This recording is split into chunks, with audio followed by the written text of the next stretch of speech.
ஜொலிபவனே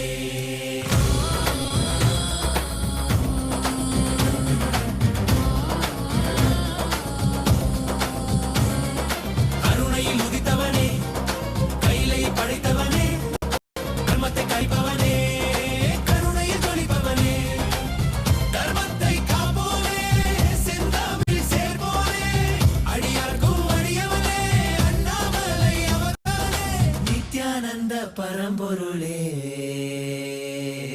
அவதார நாயகனே அவதார நாயகனே அவதார நாயகனே தென்னாடு உடையவனே செந்தமிழ் தலைவனே தென்னாடு உடையவனே செந்தமிழ் தலைவனே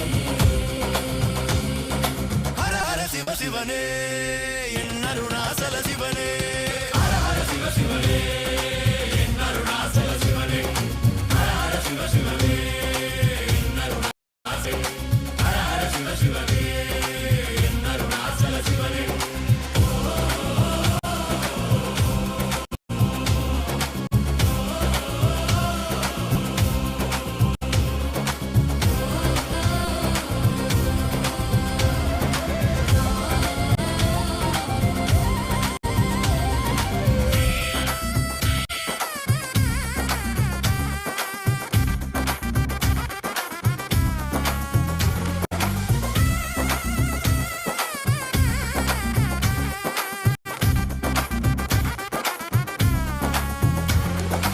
ஆதியும் ஜோதியுமாய் அண்டம் பிண்டம் ஆள்கின்ற ஆண்டவன் அருணாச்சலனே எங்கள் நித்யானந்தனே பார்ப்போற்றும் பரம்பொருளே நான் போற்றும் Today, நாயகனே with the grace and blessings of the Supreme Pontiff of Hinduism, Bhagavan Nithyananda Paramashivam, we have completed the Purvanga rituals for the success of the festival, and we have begun the grand Maha Paramashivaratri Brahmotsavam with the Dvajarohanam, the flag hoisting ceremony.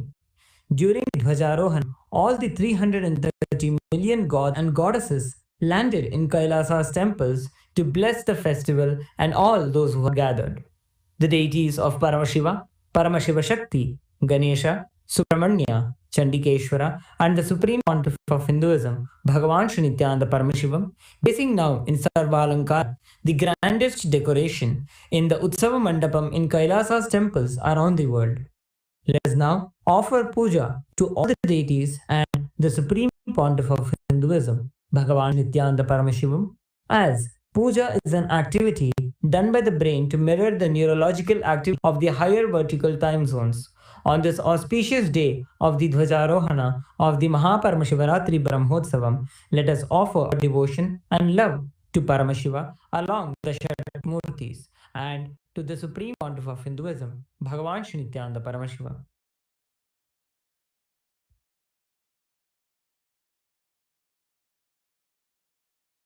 ॐ श्रीरामपूजितपदापपाणे श्रीचक्रराजतवासकृपाम्बुराशे श्रीसेतुमूलचरणप्रवणान्तरङ्ग श्रीरामनाथलकुतारय जन्मवार्धिम् सहस्रदलपङ्कजे सकलशीतरश्मिप्रभं वराभयकराम्बुजं विमलगन्धपुष्पाम्बरम् प्रसन्नवनेक्षणं सकलदेवतारूपिणं स्मरे शिरसि हंसकं तदभिमानपूर्वं गुरुम्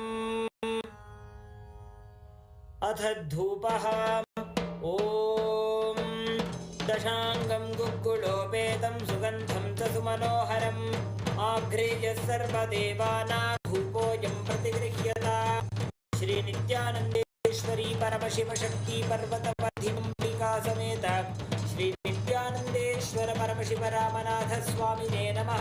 श्री सर्वदेवी स्वरूपाय भगवते श्री नित्यानंद परमशिवाय नमः। धूपमाघ्रापयामि। अथ दीपः ॐ साज्यं त्रिवर्ति संयुक्तं वह्निना योजितं मया ग्रहणमङ्गलं दीपं त्रैलोक्यतिमिरापहम्। श्री नित्यानंदेश्वरी परमशिव शक्ति पर्वतवर्धिनी परमशिवाधिन्यम्बिका समेत श्री नित्यानन्देश्वर परमशिवरामनाथ स्वामिने नमः। श्री सर्वदेवदेवी स्वरूपाय भगवते श्री नित्यानंद परमशिवाय नमः। दीपं सन्दर्शयामि अथ नैवेद्यम् ॐ अमे अमृतोद्भवे अमृतवर्षिणीं अमृतं श्रावय श्रावय स्वाहा।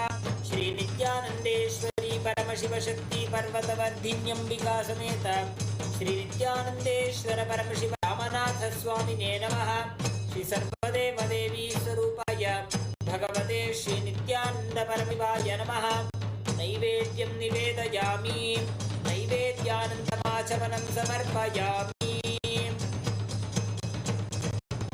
नीराजनम् ॐ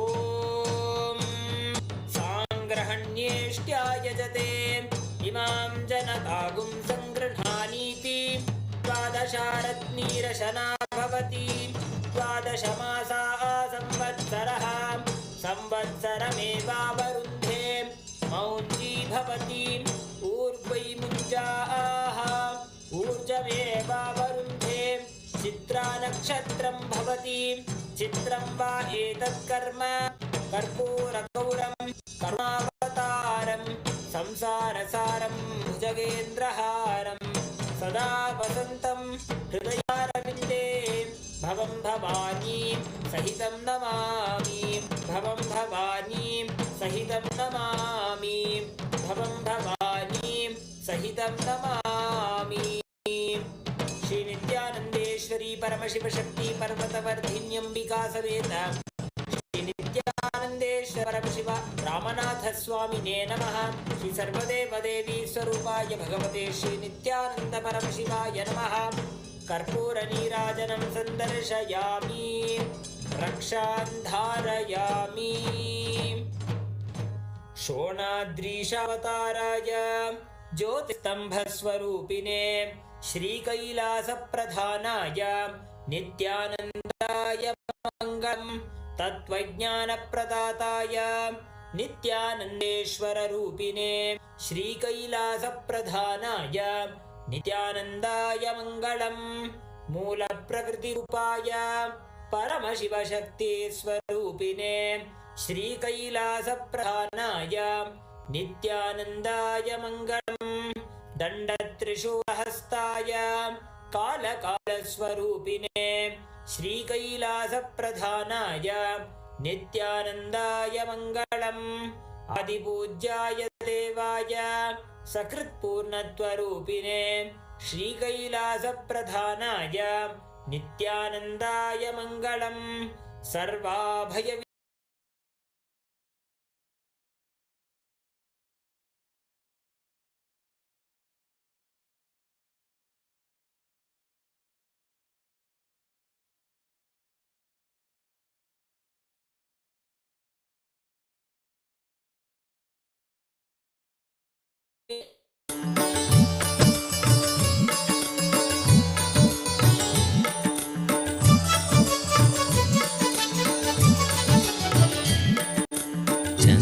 चन्द्रकलाधर नित्यानन्दा सशिवदना शिवनीश्वराय मङ्गलम्। मङ्गलं श्रीविद्याम्बायै मङ्गलं कामदायिन्यै सर्वमङ्गलदात्री नित्यानन्देश्वर्यै मङ्गलम्। मङ्गलं गुरुदेवाय मोक्षमूलाय मङ्गलम्। परमावताराय नित्यानन्दाय गुरवे मङ्गलम्। हरिः ॐ तत्सत्। सर्वं भगवत् श्री नित्यानन्द परमशिव पादुकार्पणमस्तु। ॐ नित्यानन्दम्। शिव नित्यानन्दा गौरी शङ्कर नित्यानन्दा कनक सवेसा नित्यानन्दा गौरी शङ्कर नित्यानन्दा कनक सवेसा नित्यानन्दा करुणामूर्ते नित्यानन्दा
श्यामा नित्यानन्दा गोकुलनन्दन नित्यानन्दा नटवर श्यामा नित्यानन्दा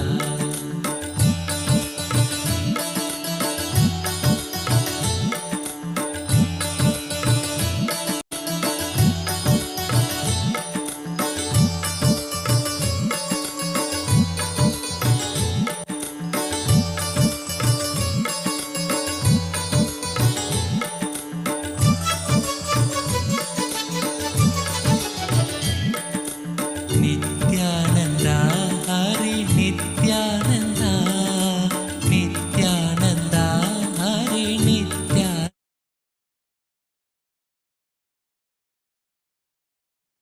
नित्यानन्देश्वर परमशिवसमारम्भाम् नित्यानन्देश्वरि परमशक्तिमध्यमाम् अस्मदाचार्यपर्यन्ताम् वन्दे गुरुपरम्पराम्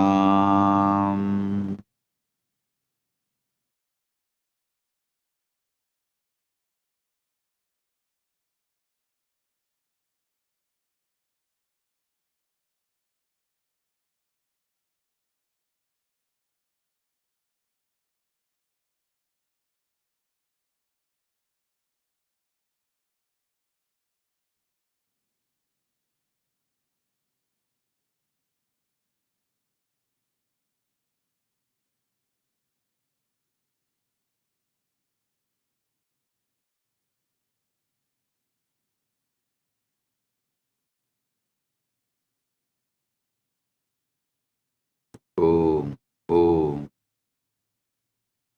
I welcome all of you with my love and blessing.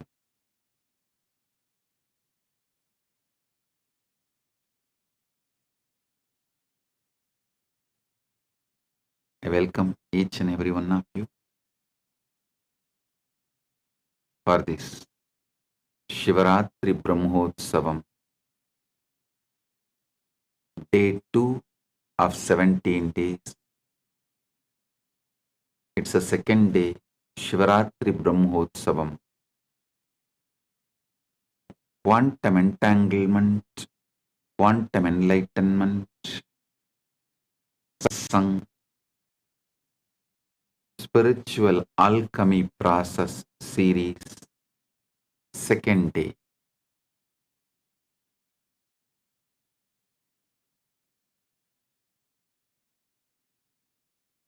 Listen intensely. Paramashiva's direct message from Maha Kailasa for all of us. You do not need any pre-qualification for manifesting the ultimate, manifesting what you want. Listen. Listen to this fundamentally.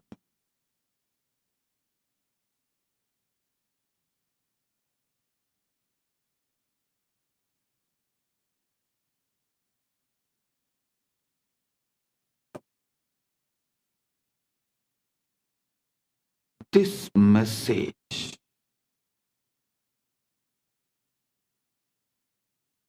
this is ultimate truth. You do not need, you don't need any pre-qualification for manifesting the ultimate other than your conscious decision, your will. That's all. Listen.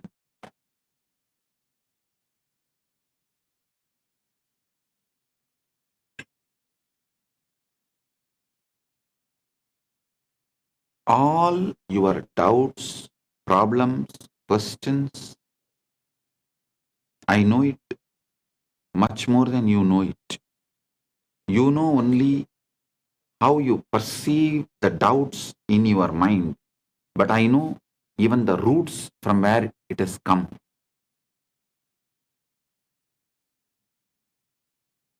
First of all, you should all realize all of you have grown up in an artificial plastic society, fake society, where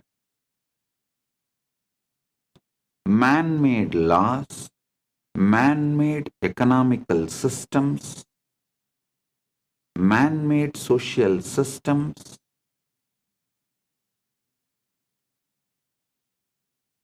with large blind spots and exploitative motive,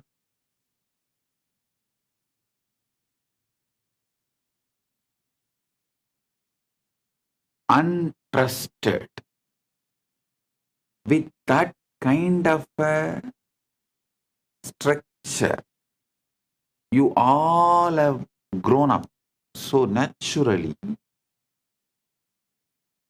whether your family or a school, your college, your team, everything teaches you a false idea. Outside first, inside next. Means you have to work hard to get something, earn something, gain something. Then you will be happy inside. Listen. This is not the organic, natural law of life. Listen. That is why even now, all middle class level success, mediocre level success,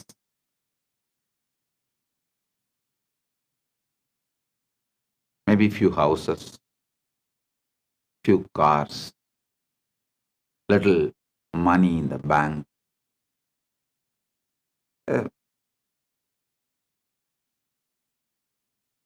career, successful career.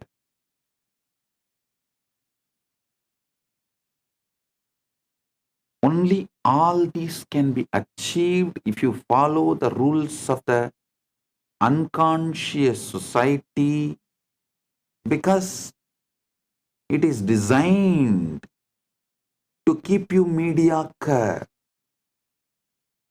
It is designed for mass. Don't follow the mass. Many times in the mass, M is silent.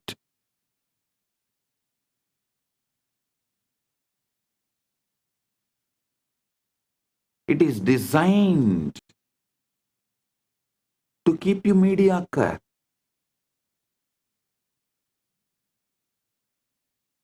This is the knowledge for generalized. See, the moment you generalize, the organic growth is destroyed.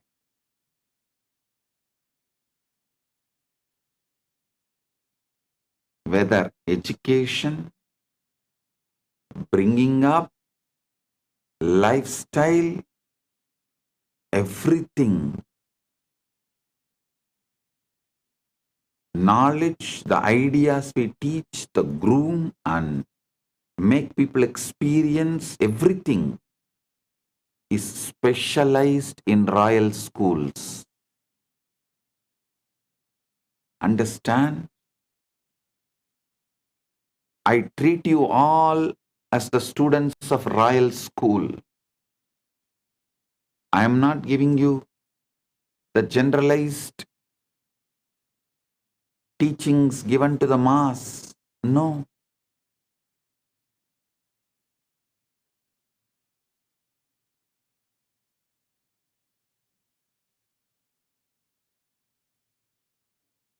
I don't even want to call my followers, my disciples, my devotees as seekers. No, you are not seeker. The right word for you is manifest.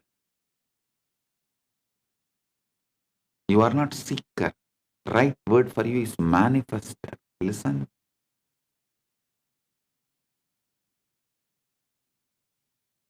The primal assumption, first assumption you build about yourself, unconsciously or consciously, forced on you or you voluntarily build it, married or raped, anyway, the child you give birth, unconscious,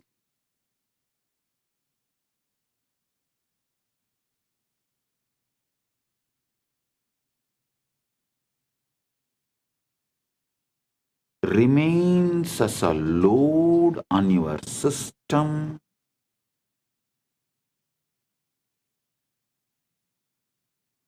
continues to keep you focused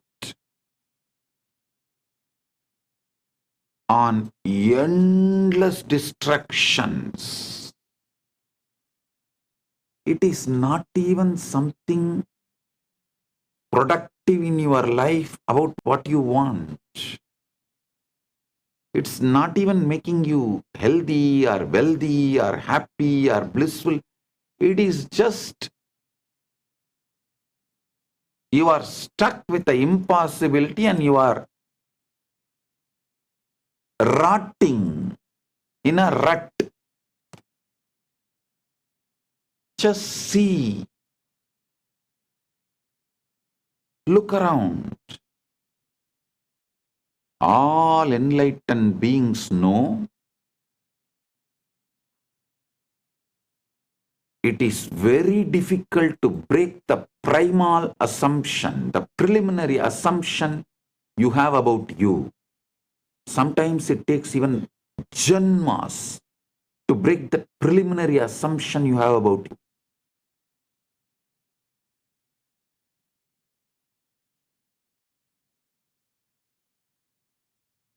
That is why I am very clear. The preliminary assumption you have about you itself, I am giving you right. Ultimate assumption. Listen. All the traditions, whether religions or philosophy or psychology, starts with you as just body-mind combo are doing the worst crime against humanity. Because the moment you start thinking you are a body-mind combo and you have to gain step by step by seeking, accumulate and achieve the enlightenment, the ultimate, over.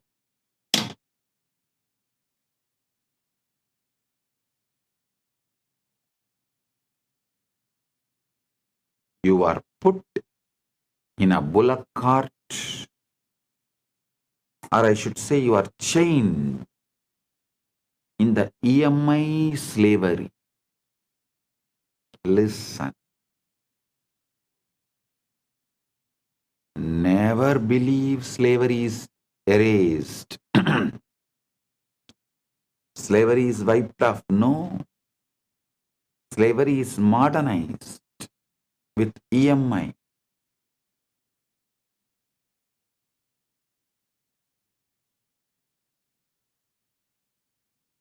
Economy should be indigenous. Religion should be indigenous. Social rules and regulations should be indigenous. Food should be indigenous. Clothes should be indigenous. Even social laws, criminal laws, right, wrong, philosophies, all should be indigenous. Organically grown.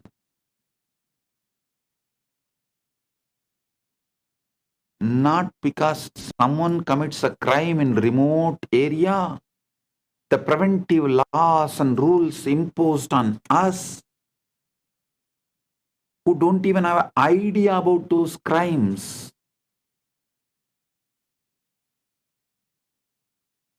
One good thing I found is that due to the AI revolution, the Gen Z is going to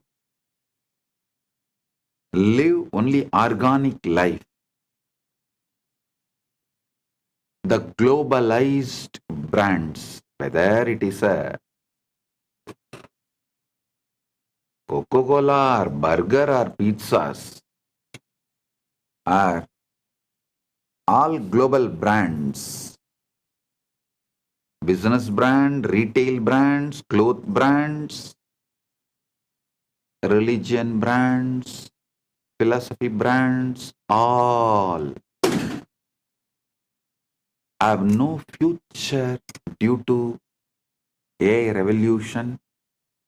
People are going to choose the indigenous lifestyle. They are no more interested in following the dead, unwanted, unknown. Actually, neither the person who imposes the rule, nor the person who maintains the rule, nor the person who obeys the rule knows why the rule exists. What the hell you are doing? What the hell is going on? No, neither legislature nor executive or judiciary or the obedient citizens, all four do not know why this law exists. That kind of laws exist in every country. In every country, practically.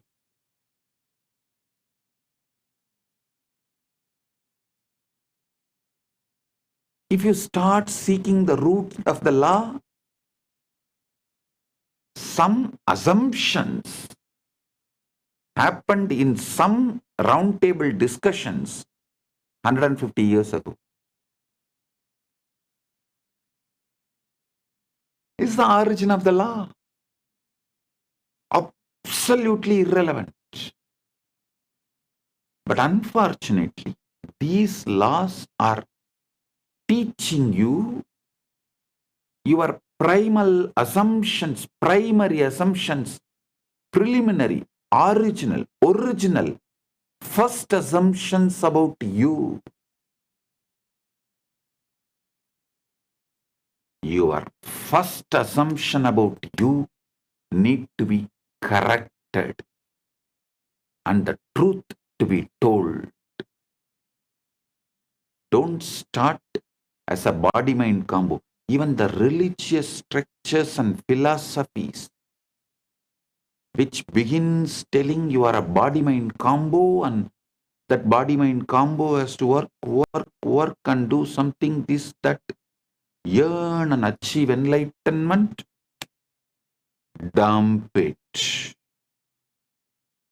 They are making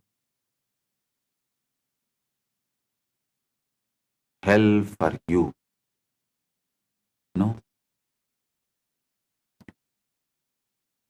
Only enlightened ones know it is very difficult to change the preliminary assumptions.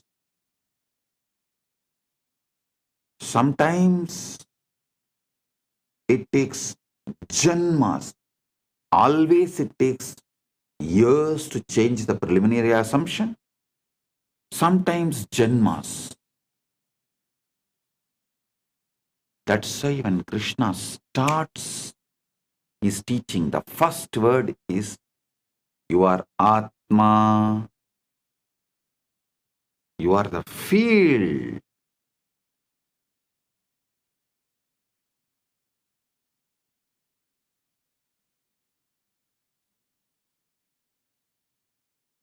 You are the field which is carrying the ultimate.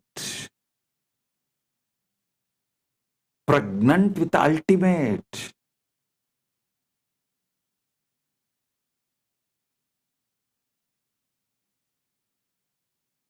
When I tell people, you are ultimate, many of the even sincere Hindus who are trying to achieve enlightenment, educated in scriptures, even they try to say, Swamiji, what you are saying is ultimate truth. We know, but I don't think it should be taught immediately.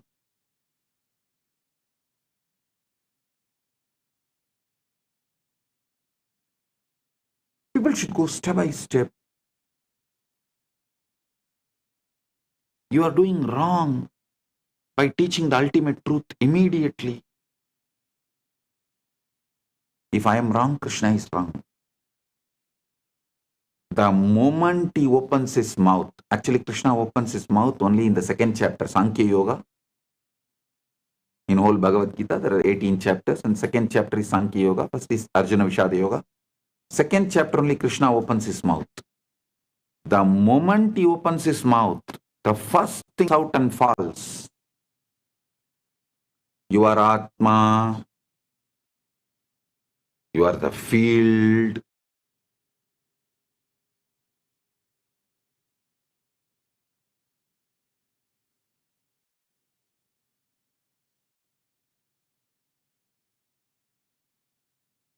Which literally carries the ultimate.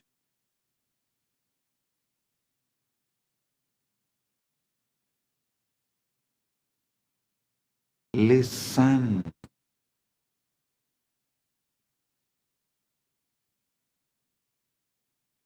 Preliminary assumption should be right.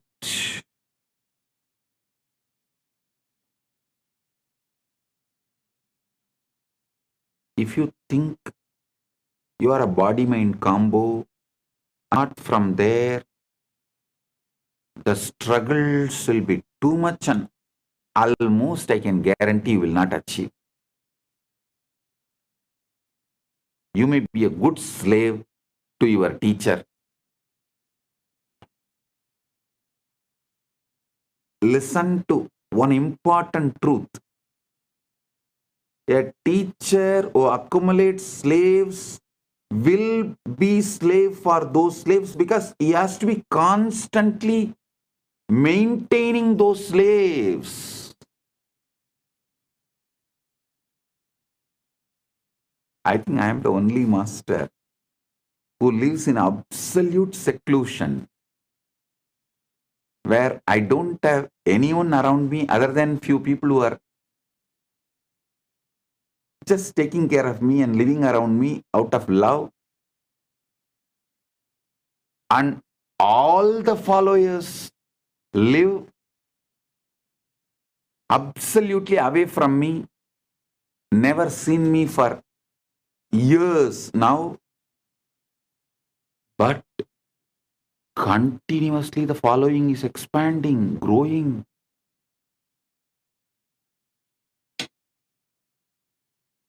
Because I don't collect slaves. I collect leaders. I make Paramashivas.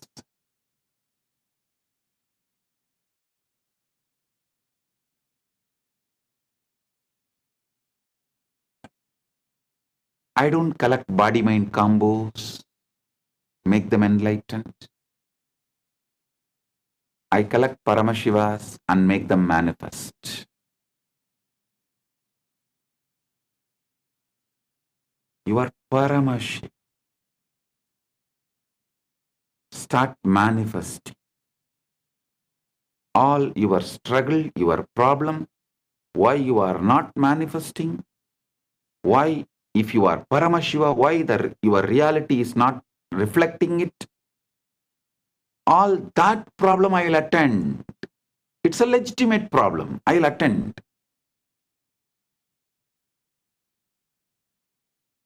But assuming your body-mind combo and trying to evolve, your birth is illegitimate. Your very preliminary assumption is illegitimate.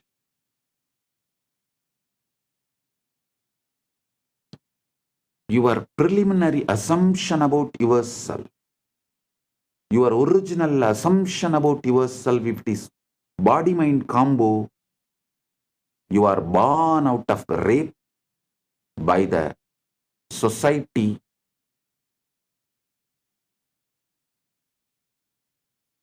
forcibly on your consciousness. Society commits a forcible rape on your consciousness, and out of that illegitimate child born is your original identity if you think you are a body-mind combo. Listen. I give you the legitimate cosmic ID card, Paramashiva. Param, you are ultimate. That's a legitimate cosmic Aadhaar card, social security card. I think I'll start issuing one. Legitimate cosmic ID card.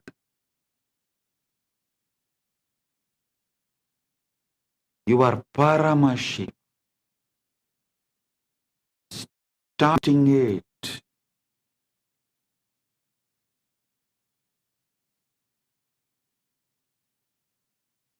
If you ask, oh, if I am Paramashiva, why my reality is not reflecting it, radiating it? You are asking a legitimate right question. Now I'll answer you.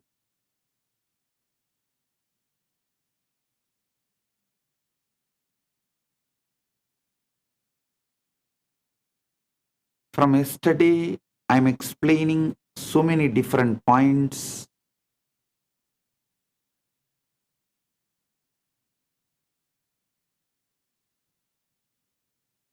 Answering this one question, if you are Paramashiva, why your reality is not reflecting it, and how to make your reality reflect, radiate, you are Paramashiva. Listen.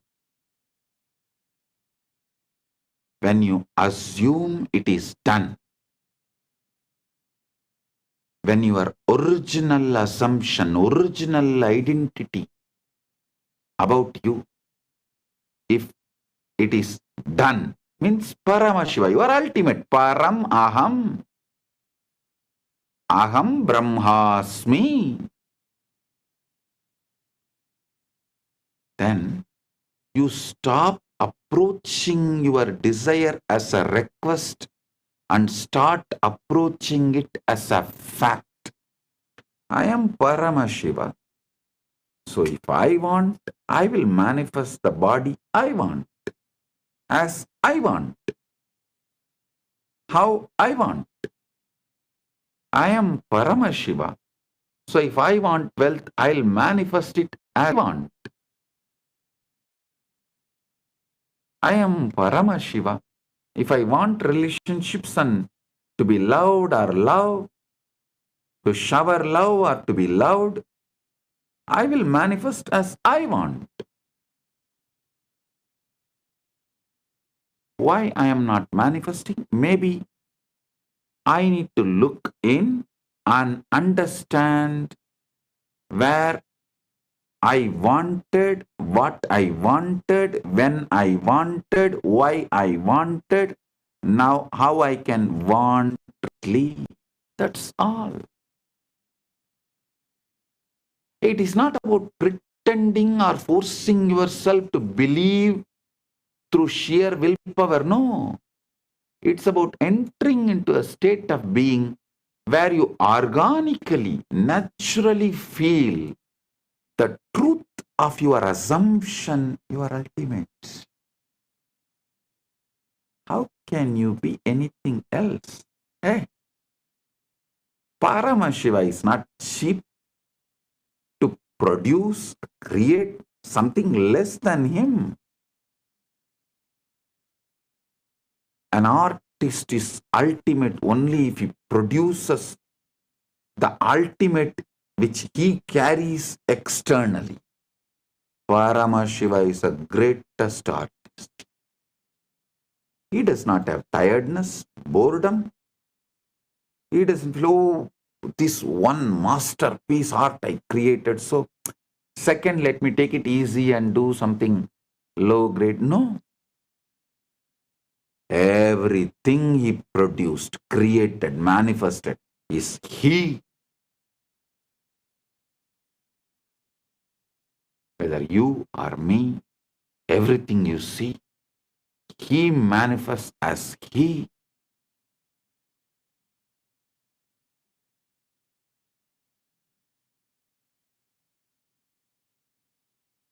Just organically understand the facts I am presenting. You will see the truth very clearly. The truth I am revealing about your original assumption. Your original assumption should be you are ultimate.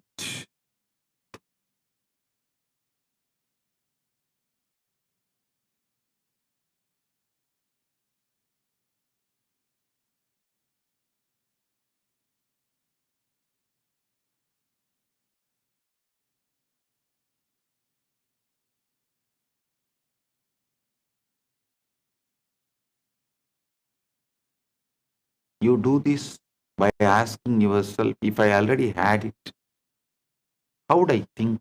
How would I walk? How would I speak to others? How would I treat myself? Listen. Listen to bring the right ultimate assumption. I should say, even the word ultimate looks a little remote. So I will use the word right assumption right now. Right original assumption you need to carry is, yes, I am already Paramashiva. I am Paramashiva. All I want, I have. The wealth, health, relationships, bliss, inner knowledge, powers. I have. How I would think, how I would walk, how I would speak to others, how I would speak to myself, how I would treat myself, how I would treat others. Just sit and drown yourself into that Icha Shakti, Manasarovar Manonmani. This is the Manasarovar bath, Manasarovar Snan.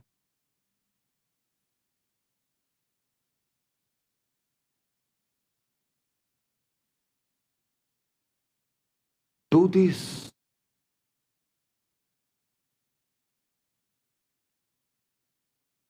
Best time to do this is night when you go to bed.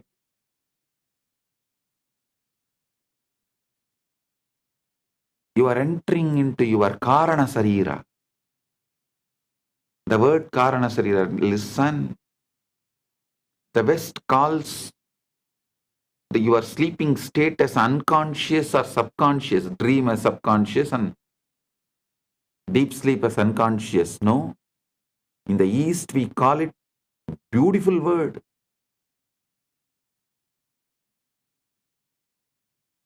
Deep sleep, we call it as Karana Sarira. Means that is where all the reason, Karana, seed, cause, for why you are existing the way you are existing is there. So every night, don't think when you fall asleep, your day ends. No. You are working in your warehouse, the Karana Sarira, your cause. All the reasons, causes of why you are, who you are, what you are falling into that.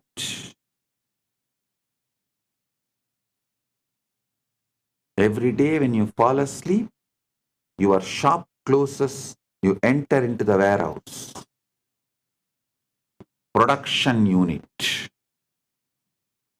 I think production unit is the better word than the warehouse. Your daytime is marketing, shop. Your nighttime is production unit. The time you attend to the cause.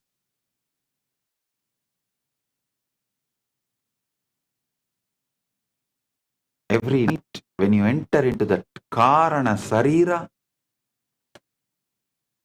that is why I insist all my disciples study little Sanskrit. Because if you know little Sanskrit, you know every night you are falling asleep into Karana Sarira. Even if you know these facts, that one day you will think, what? Why is it called Karana Sarira? If you only know the English word, every day night you fall asleep, you fall into subconscious and unconscious. You will think, why am I wasting time there? Of it. Then you suffer with the sleep apnea.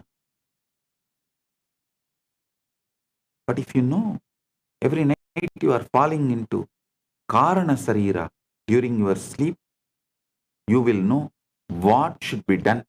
Then it will become the real productive hour of your life. The real productive hours of your life is your Karana Sarira sleep time. All great people who achieved all great things which humanity is celebrating used their Karana Sarira, their time with Karana Sarira with a clear purpose and conscious involvement.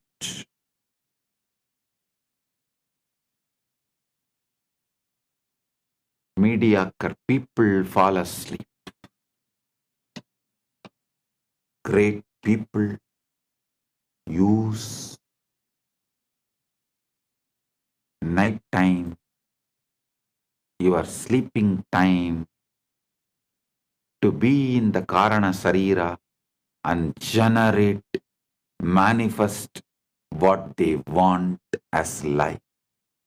That is why not only Krishna, all spiritual scriptures of Sanatana Hindu Dharma says, yogi does not sleep in the night.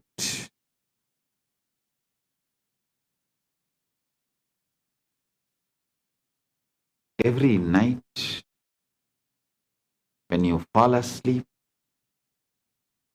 ask yourself, if I already have it, if I already had it, if I am Paramashiva, how would I think? How would I walk? How would I speak? How would I speak to myself and how would I speak to others? How would I treat myself and how would I treat others?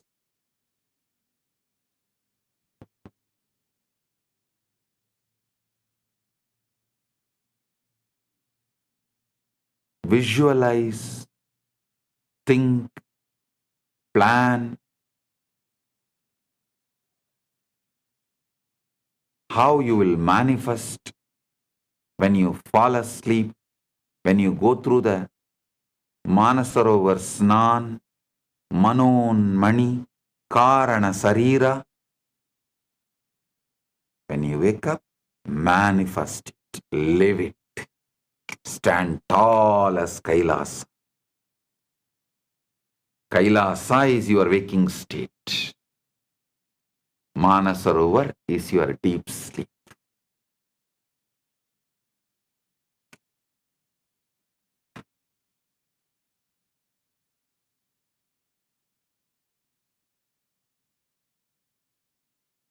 Live according to the answers you get in the deep sleep. Even if your senses are trying to convince you otherwise during the daytime. At first, this may feel strange because your outer reality will still carry the residue of the old state. But do not be discouraged. Outer conditions may be little slow to catch up. They are the shadows, not the substance. The substance is the inner state you hold consciously, unwaveringly.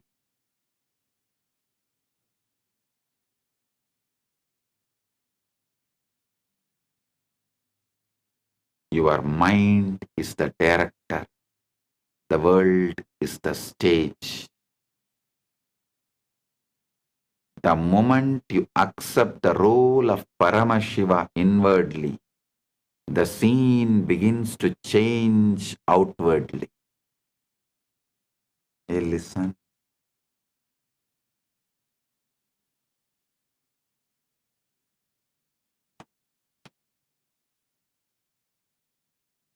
All those who teach you devotion first are deceiving you and teaching you deception as the devotion. All those who teach you the ultimate truth, you are Paramashiva. And when you start living, you develop so much gratitude for that consciousness, that awareness, which is just manifesting anything as you want.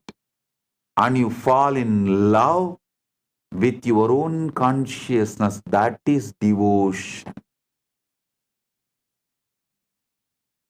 Swabhakti, Guru Bhakti, Atma Bhakti, Atma Murti Bhakti is all one and the same.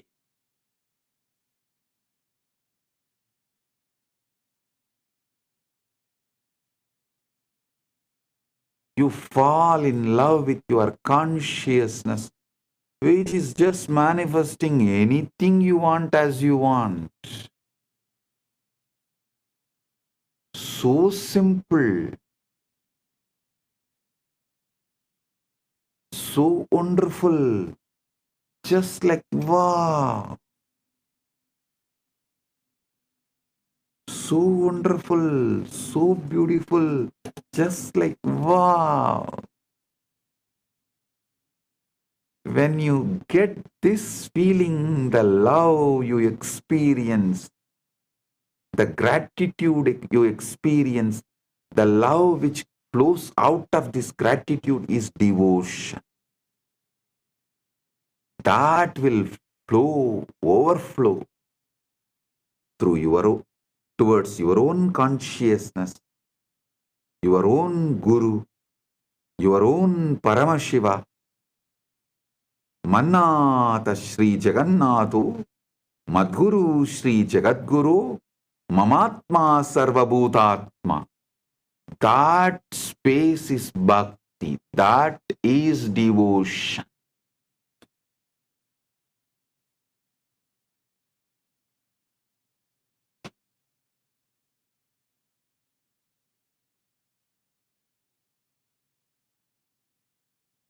Do not wait for the circumstances to give you permission to feel successful, happy, loved, or abundant.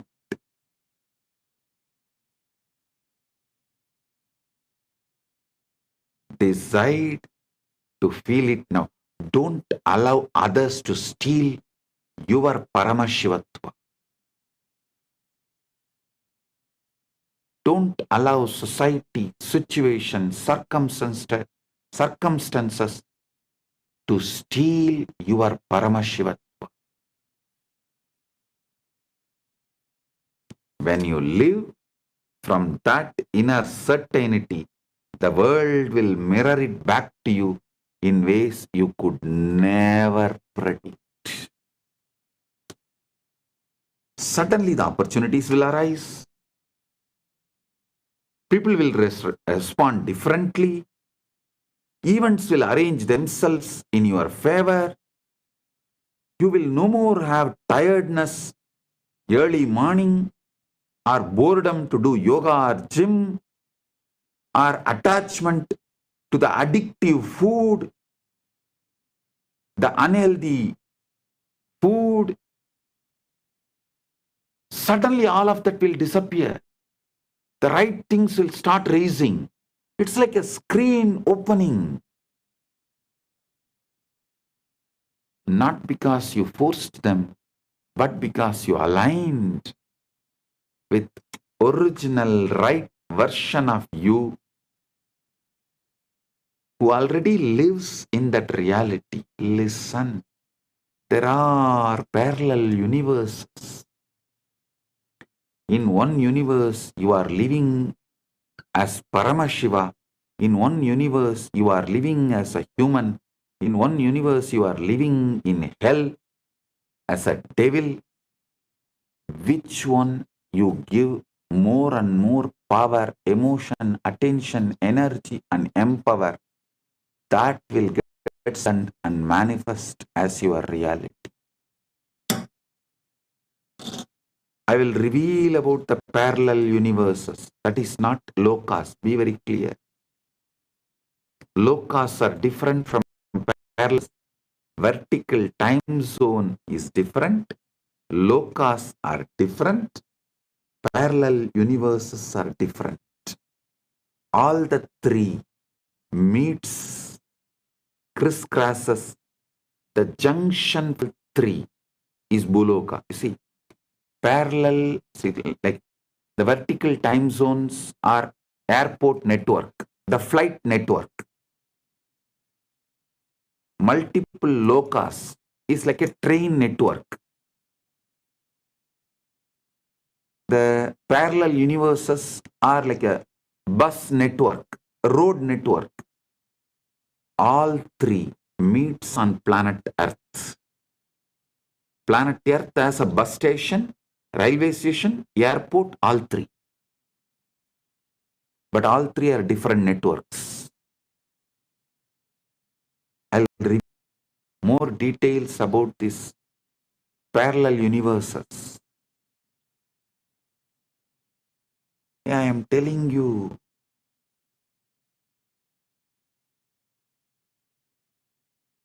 how many of you have seen that Interstellar movie?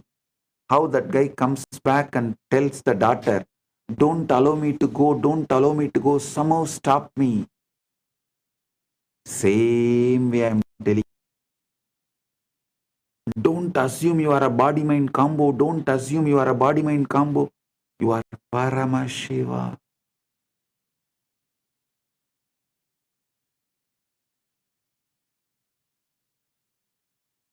Only one thing in the Interstellar movie, he is telling for himself, here I am telling for you. That's all.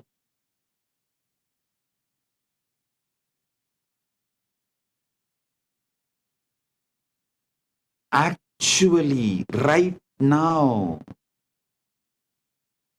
one version of you is living as Paramashiva in Maha Kailasa. Just give attention to it, you will manifest it. That's all.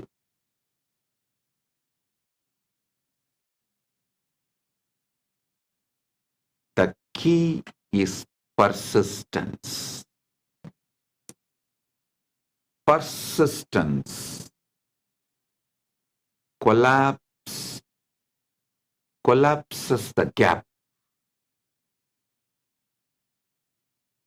You cannot step into a role for an hour and then return to doubt for the rest of the day. Hold the state as naturally as you hold your own name.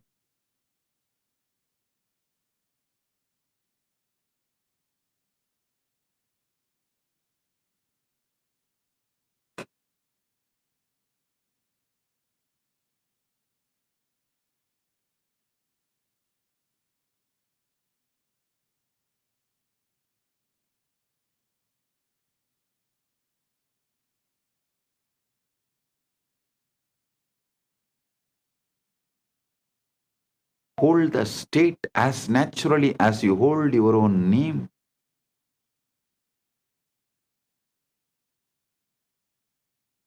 Carry it in your posture, your words about yourself, your inner dialogue, your words towards others and your inner dialogue, your emotional baseline and energetic posture. Carry it. If you fall into the old patterns, gently return to this energetic posture of you are Paramashiva. Your wishes are already fulfilled. You are the Kalpataru. Not only fulfilled for yourself, you are powerful to fulfill for others.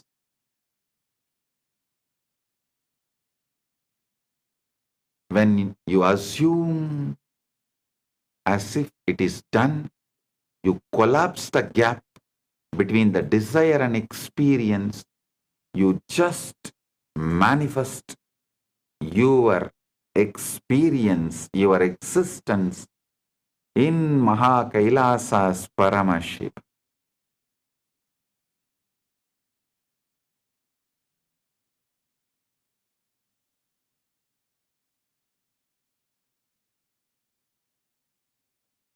You are no longer someone trying to get there. You are someone who is already there in consciousness, and the world has no choice but to follow. The evidence will just appear.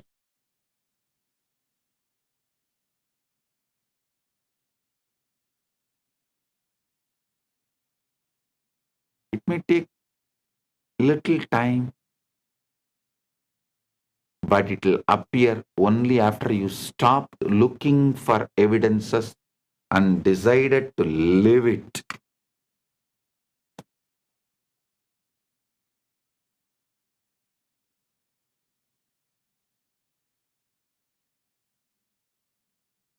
Continuously I get questions. Oh, Swamiji, that guru tells like this guru tells like this, that guru tells we are all servants of this God, are devotees of this God. Okay, I am telling you, you practice that guru, then after your death or when you get the experience, you will live as a servant of that guru or that God in their world.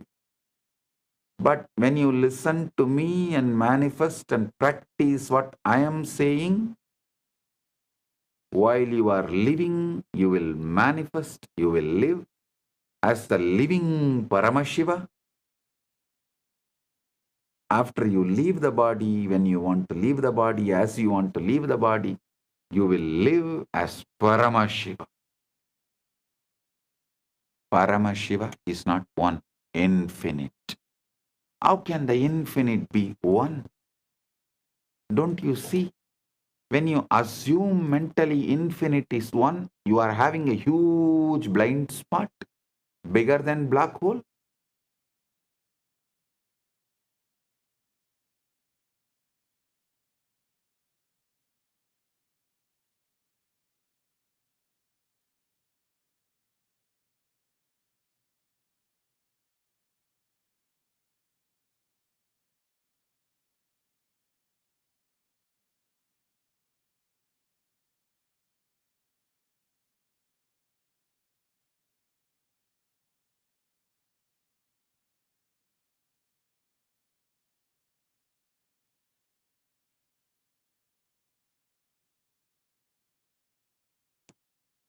There will always be voices, some from others, some from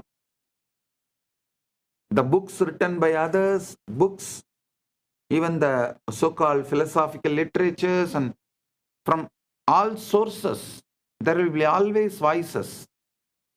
Sometimes those voices even get inside you and try to even control you mildly. Yes, you are Paramashiva only, no doubt. But This much is for you, and these are all not possible for you. And your mind will even try to tease, oh, if you think you are a Paramashiva, you already achieved Paramashiva. Why don't you just grow 25 heads overnight? Listen. Listen. Don't ever think it is not possible. Don't ever think it has some complications. Just decide, I already have 25 heads and I am living as Paramashiva in Maha Kailasa, and I am manifesting that in this body. Whatever I want to manifest right now, let me start manifesting. When I really want to manifest, or when I need 25 heads, I will show that. I will manifest that. Do not be cowed down or convinced about any impossibility.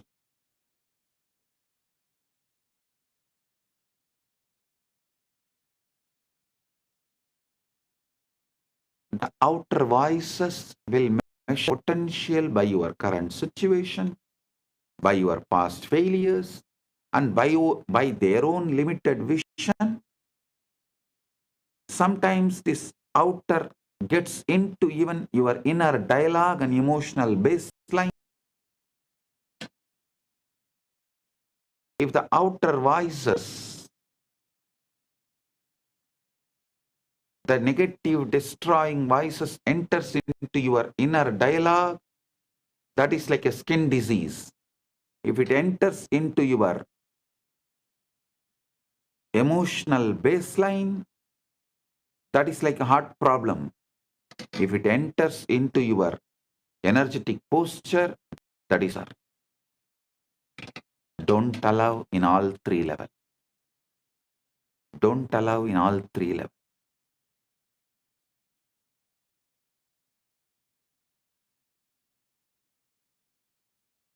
If you allow these voices to dictate your thinking, you will find yourself trapped in the same reality they believe in.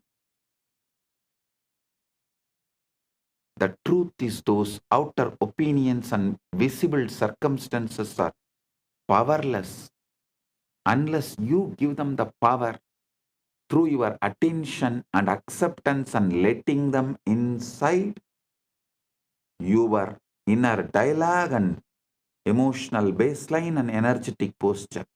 See, a thief, a robber, a murderer can come and kill you only if you allow him to inside your house.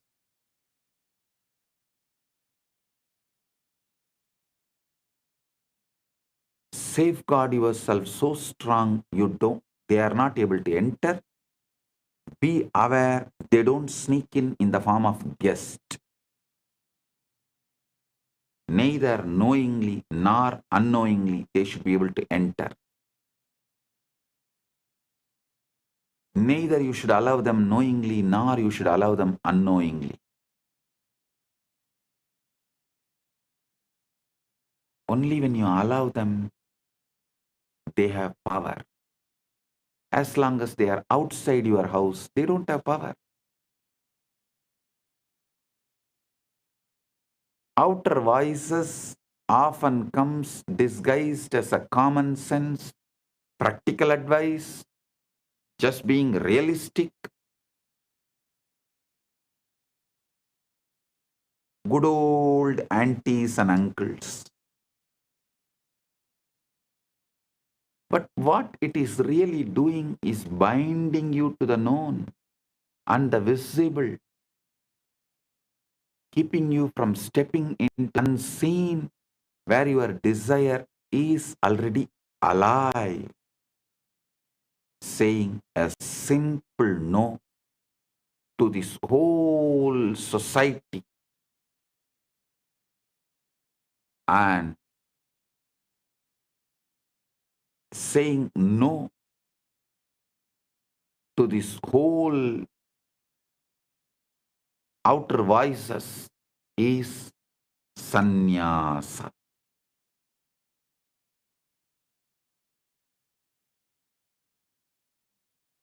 That is becoming Kailasavasi. If you want to create something great, new, you must learn to silence these outer voices.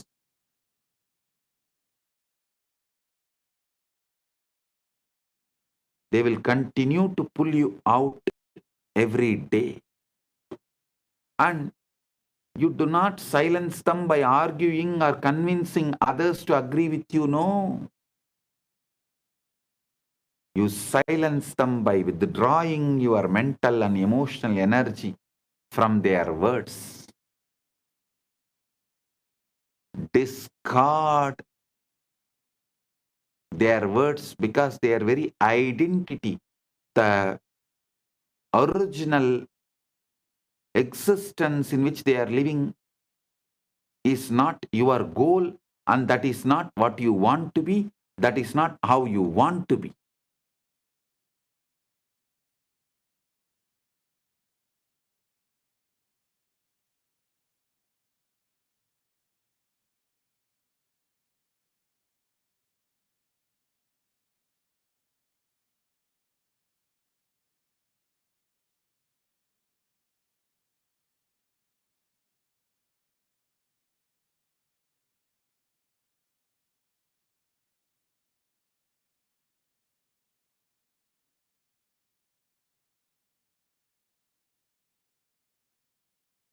If you want to live ever as a mediocre in the rut of EMI,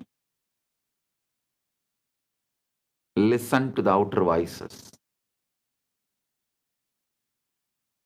If you want to live as Paramashiva, not only fulfilled, but also fulfilling others, listen to your Guru's words. Paramashiva is here to make you Paramashiva.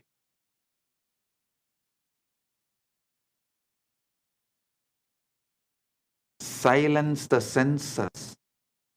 Your senses too will try to persuade you. Your senses too will try to persuade you.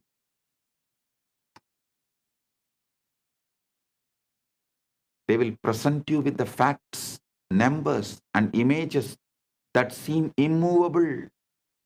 They will whisper, look, nothing has changed. This is your reality. But your senses are the reporters of the past, not the prophets of the future.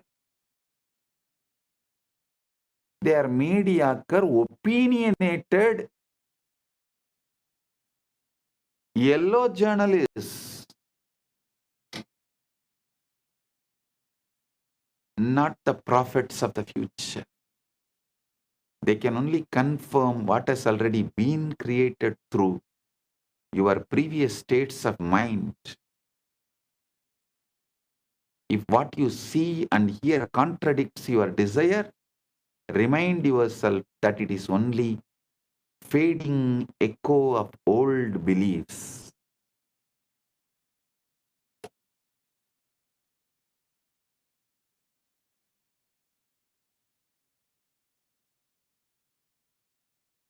This is why inner discipline is so important.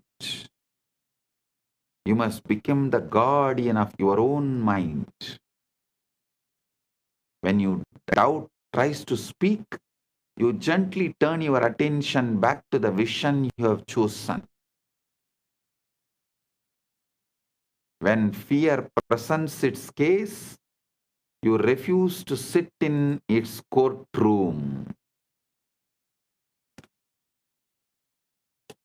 When people insist that you are foolish in what they cannot see, you silently bless them and return to your own inner knowing.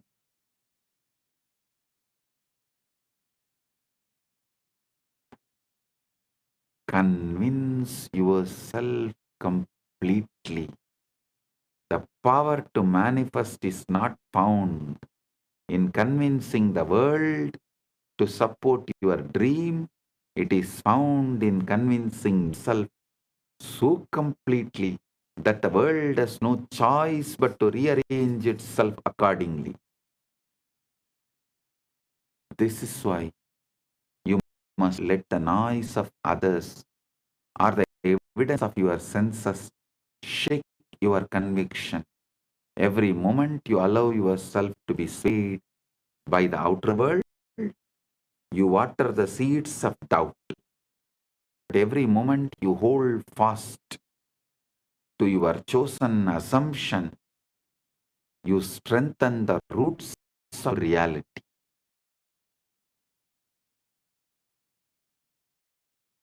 There will be times when the silence feels lonely, when it seems easier to agree with the loudest voices or the surrender to the facts of the outer world. But remember, every great change begins in mana unmana,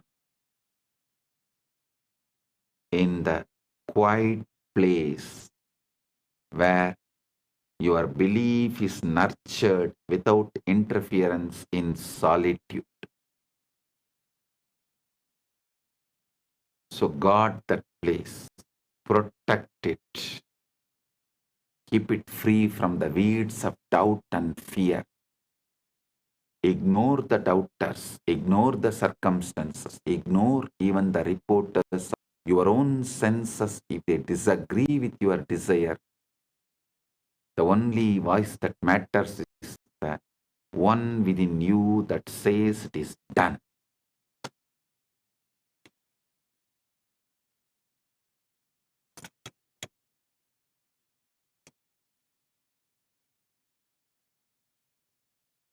Live in the end.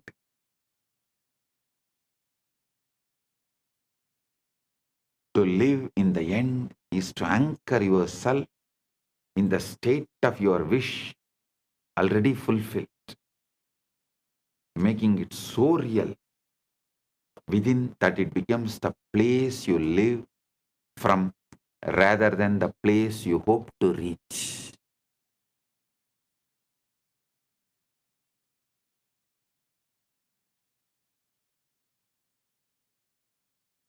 Most people live their lives always moving toward their desires, imagining them as distant goals that will happen someday if circumstances align. But when you live in the end, you remove the distance. You claim the end result now in thought and feeling, a posture, emotional baseline, inner dialogue. And you let that state define your decisions, your actions, your inner dialogue every single day. The key is to make this end state your mental home, not a fleeting daydream. Visit occasionally, but a dwelling place you return to in every moment. Just as your physical home surrounds you with familiarity, comfort, and a sense of belonging, your mental home in the end result must give you that same feeling of certainty and stability. You are not wishing for it anymore. You are living it now.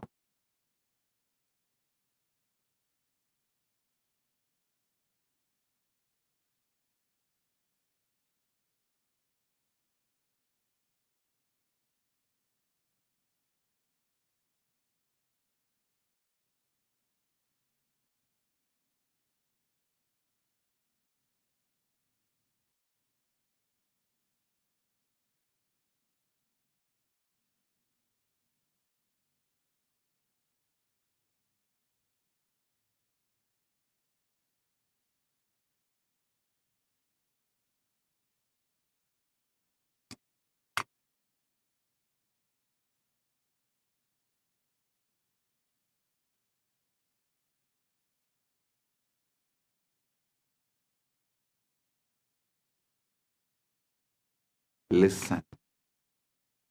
I am defining thinking of a seeker and thinking of a manifester. Thinking toward the desire, keep it in the future.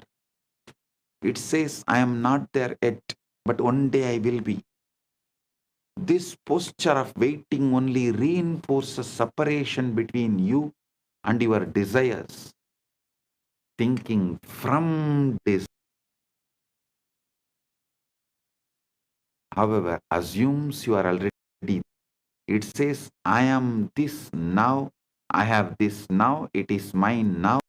From that position, your actions, your words and expectations naturally align with the reality you have claimed. So, be always a manifester, never a seeker.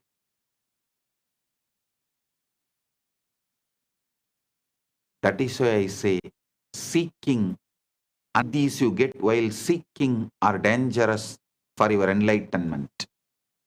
Manifesting and the Shaktis you manifest while you are manifesting the ultimate is the best and great when you get.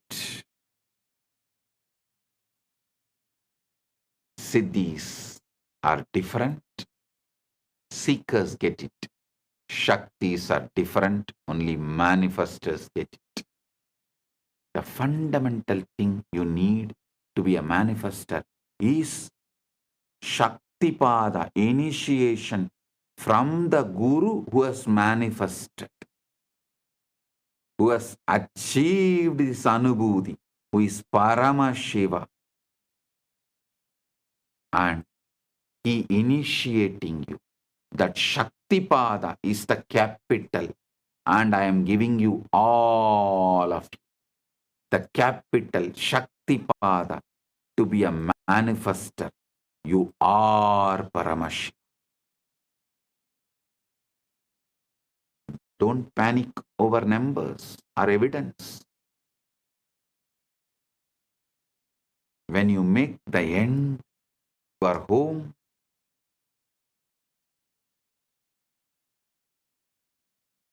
you stop reacting to the old world as if it still has authority over you. No, you stop reacting. That is why I say moksha-centric dharmartha kama, end-centric manifestation.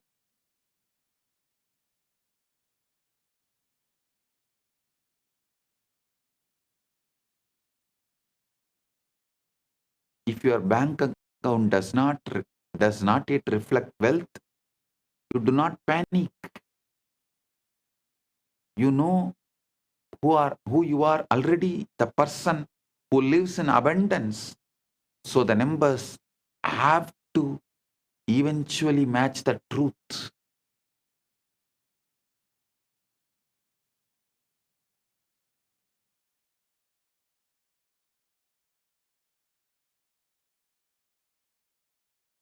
If you have not yet seen evidence of the relationship you desire, you do not despair. You know you are already loved, chosen, and cherished in the reality you have chosen to inhabit.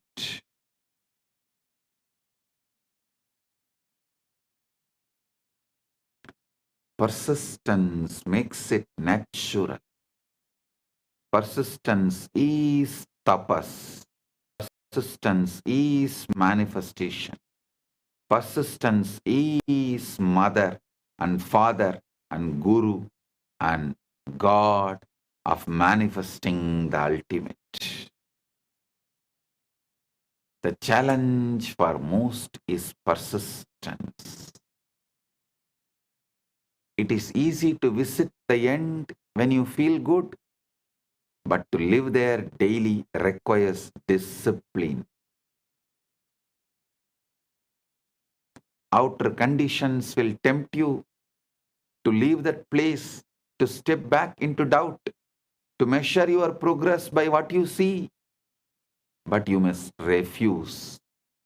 You must return again and again to your end state until it's more real than anything your senses can report.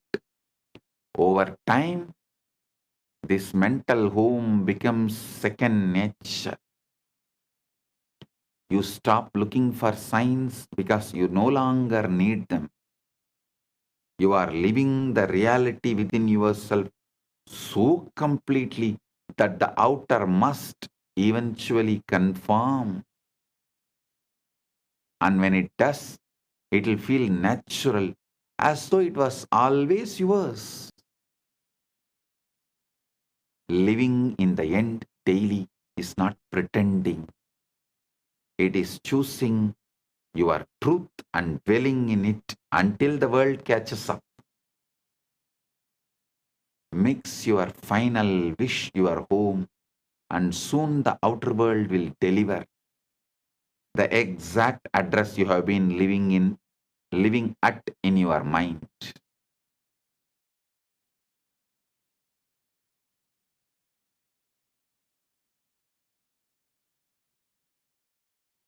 Understand the seed versus harvest, delay versus proof. Persistence is the quite unwavering decision to hold on to your chosen assumption regardless of what the world shows you. It's understanding that the outer world is slow to reflect inner change, and that during this delay, the old reality may still appear strong, solid, and unshakable. Many people abandon their vision in this waiting period, thinking nothing is happening, when in truth, everything is already in motion beneath the surface, or I should say, above the sky. The old reality is like a shadow. It lingers for a while, even after the light has shifted. Just because you cannot yet see the new conditions does not mean they are not on their way. In fact, the very moment you have assumed your desire is true, the process of creation begins. But if you look for constant proof, just like the third monkey, you pull the seed out every day, you dig the seed out every day, you pull yourself out of the state that makes fulfillment inevitable. Proof is the harvest. Assumption is the seed. The seed does not need you digging it up like the third monkey. It needs you to trust it. It'll grow. Trust it'll grow. Persistence means living in your chosen reality, even when the evidence screams otherwise. It means refusing to let the temporary appearance of the old state dictate how you feel or what you believe. It's not stubbornness for its own sake. It's loyalty to the vision you have chosen. When the outer cons you, you do not it. You simply ignore it and return to the inner world where the desire is already fulfilled.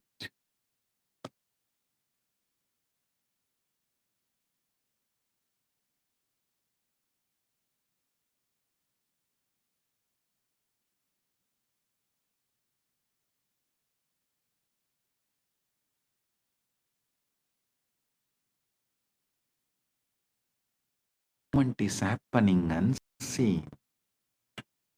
There will be times when nothing seems to be moving. You may feel like you are standing still while your vision remains far away.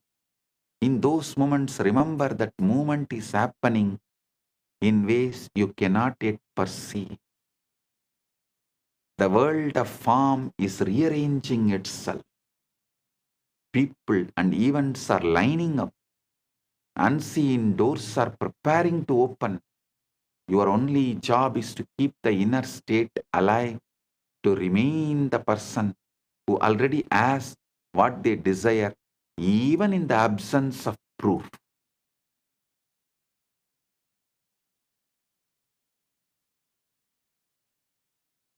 Have conscious decision, will, faith. It will make time irrelevant. Persistence is the test of faith. Not faith in luck or chance, but faith in the cosmic law. Faith in the cosmic law, the Prapancha Dharma, that inner creates outer. Prapancha Dharma is inner creates outer. Cosmic law is inner creates outer.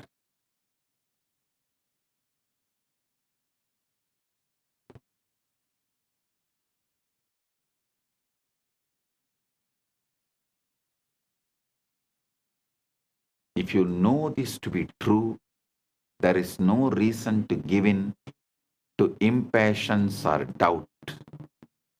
Time becomes irrelevant. The outcome is certain. The only variable is whether you will hold your assumption long enough for it to solidify into fact.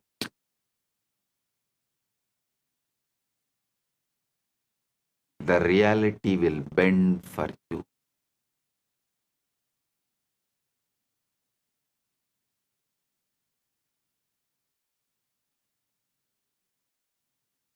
When you persist, you become unshakable. You no longer chase proof because you understand it must appear. You stop measuring your progress by what is visible and start measuring it by your ability to remain in the state you have chosen.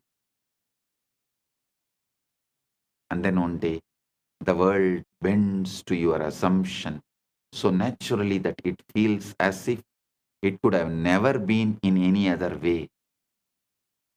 The old reality fades like a dream, and the new one stands before you, not because you demanded proof, but because you persisted until proof had no choice but to arrive. 10 years before I declared, maybe 15 years before, universe has no choice but to follow me. If you remember that satsang, that declaration, see what Paramashiva manifested as this being. See what Paramashiva has manifested to demonstrate it to all of you.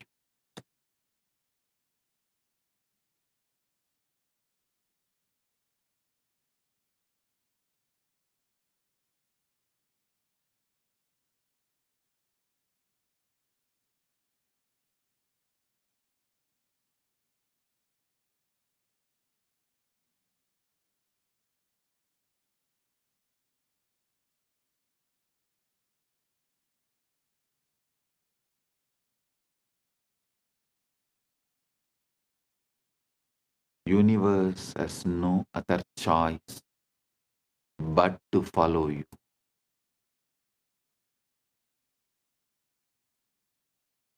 In the end, the power to transform your life lies not in reacting to what you see, but in mastering what you assume.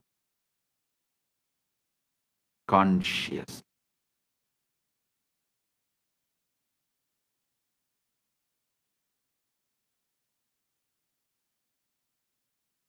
Reality as it stands today is nothing more than the echo of past beliefs, a delayed reflection of the states you no longer accept. The invisible comes first. For every change begins in the unseen realm of thought and feeling. by assuming as if your desire is already done, silencing the outer forces living in the end daily, and persisting without the need for proof. You position yourself as the true manifester, creator of your experience and life. The world may resist at first. The illusion of the old may seem stubborn. But if you hold your assumption, faith, and persistence, reality will bend. It always does.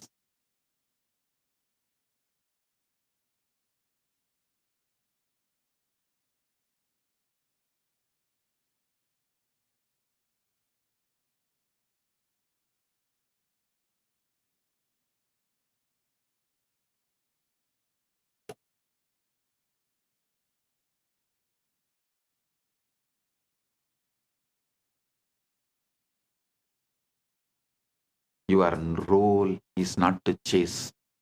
Your role is not to chase. Be chaste to your Paramashivatva. Stop all chasing. Your role is not to chase, beg, or plead.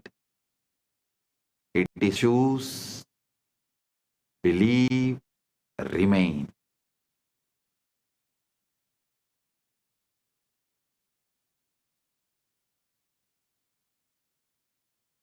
Stop, choose, beg, plead.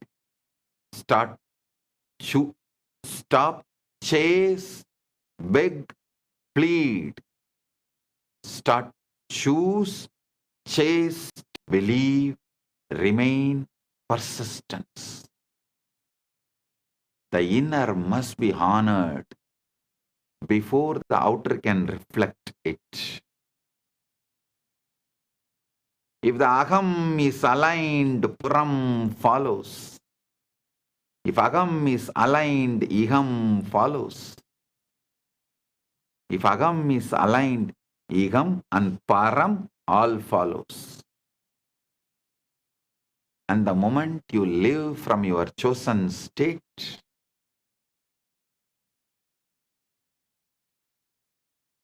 rest becomes inevitable. Stay loyal to your vision. Ignore what contradicts it. And trust that what you have claimed within is already yours. The world will catch up.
Today, I want you to breathe as Paramashiva.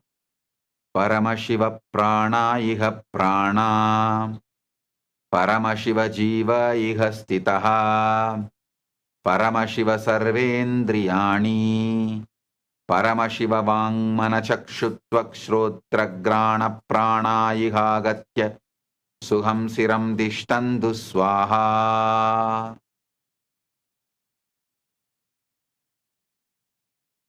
Remember something profound. What air is already come.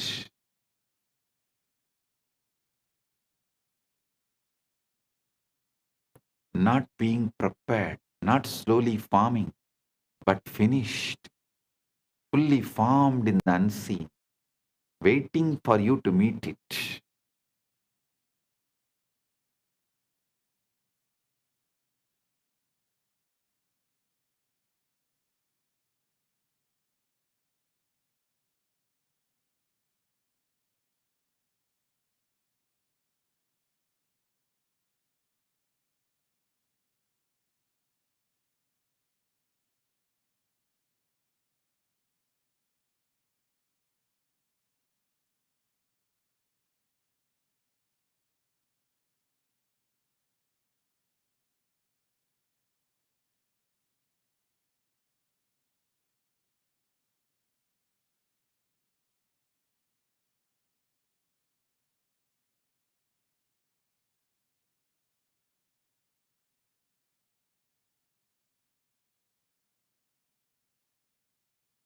Every desire that arises within you is not a request, it's a revelation.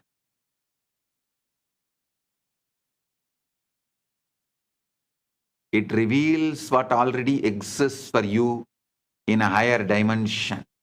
You are not trying to create things, you are only awakening what has already been created for you. Close your eyes for a moment and imagine the version of you who already has what you want: the relationship, the abundance, the health, the success, the peace. That version. Feel that version. Become that version consciously. Because the moment you do, your world must obey.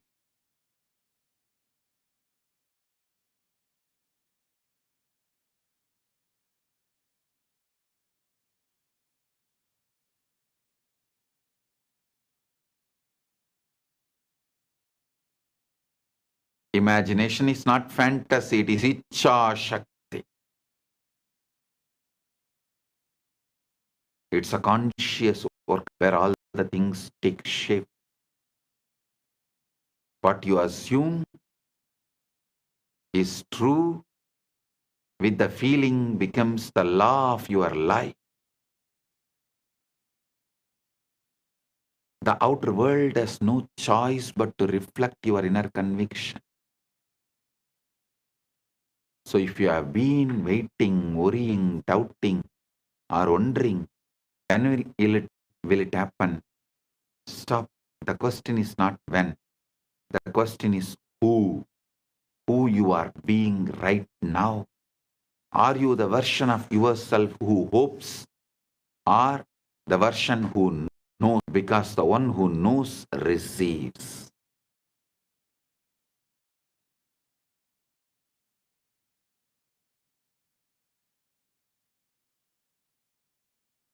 There is a point in your journey where you stop praying from lack and start declaring from the fulfillment.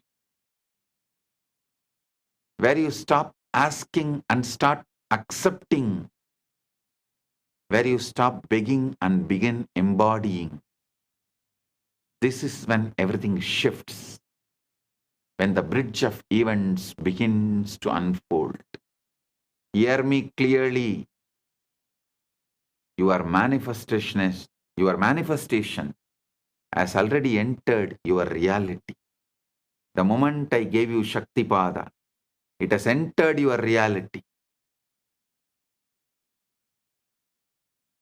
The moment you assumed it in consciousness, the moment you claimed it as done, the moment you felt it real, the entire universe began rearranging itself to deliver that reflection into your physical world.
Hear me clearly.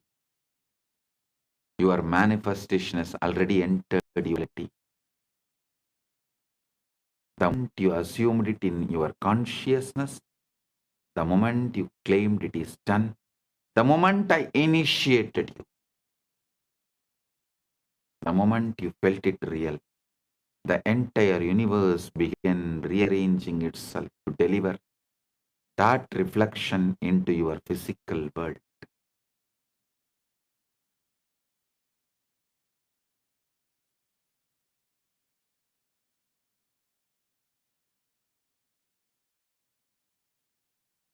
You may not see it yet, you may not feel the full weight of it, but the roots are already broken through the soil of the unseen. The evidence is moving towards you.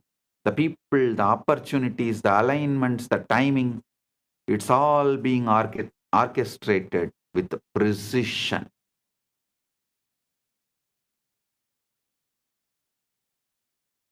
Your only job now is to assume the state of the one who already has it. Walk like it is done. Think like it is done. Feel like it is done.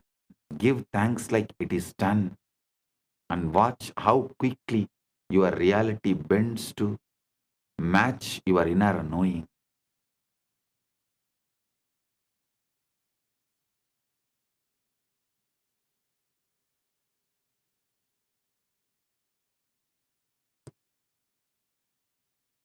Do not chase, do not force, do not doubt. You do not manifest by effort, you manifest by identity.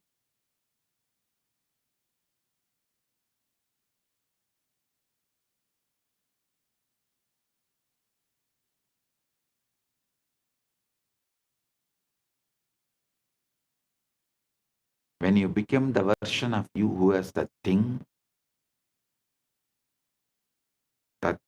has no choice but to appear. So today, let this truth settle deep within you. It is done, already done, completed, finished.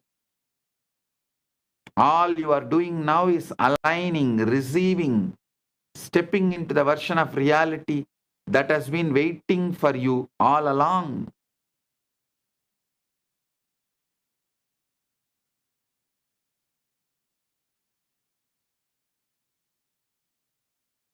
Your manifestation is not coming. It is arriving. It is unfolding. It is entering your world right now. Live from the end, and the end will show up. Because in the realm of consciousness, you already have it.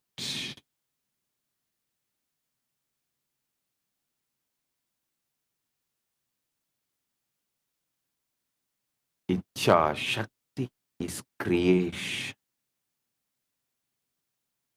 Creation begins in imagination because your inner world is the true birthplace of every experience you ever live, you will ever live.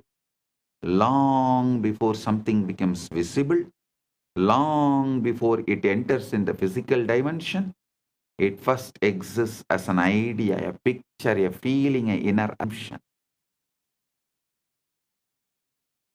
Your imagination is not a passive daydreaming tool.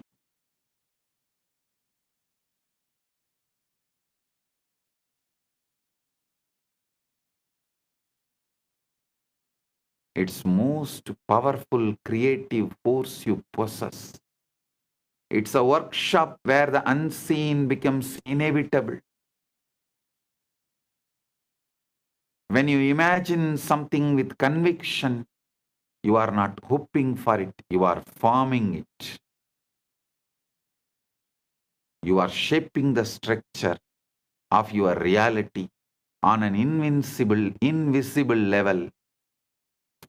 Everything you have ever experienced began as an image within someone's mind. Every home, every invention, Every relationship, every achievement, every breakthrough, all of it existed in imagination before existed in matter. What makes imagination Icha Shakti so powerful is that it bypasses limitations.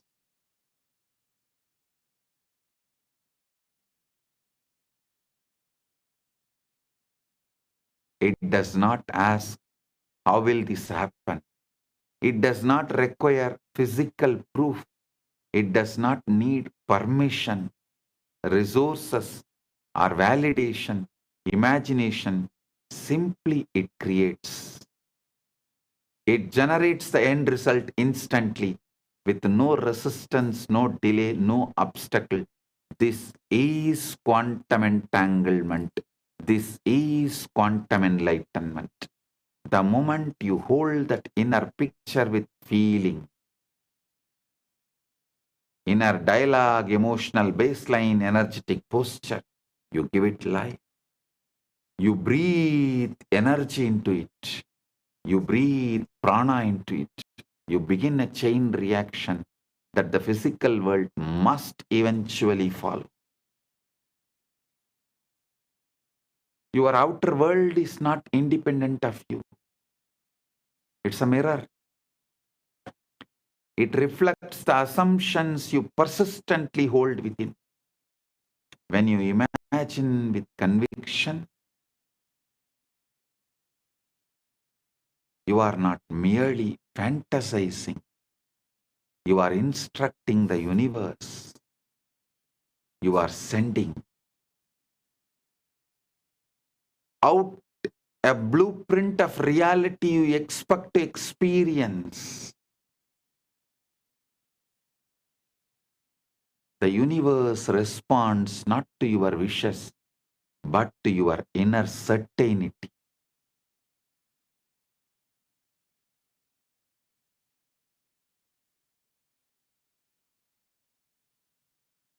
It never mirrors what you want. It mirrors what you know to be true in imagination.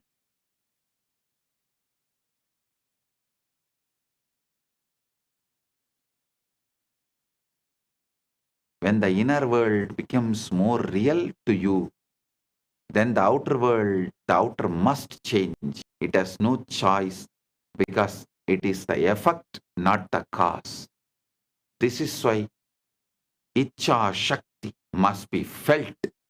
A picture without emotion is just a thought, but a picture infused with a belief, gratitude, and felt completion becomes a creative command. Icha Shakti.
Icha Shakti is magnet.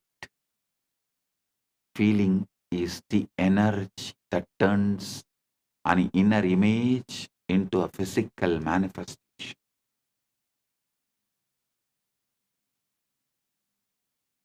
When you imagine the end result and feel the satisfaction of having it now, you step into the identity of the one who already possesses it. Once your identity shifts, your reality must shift to match it.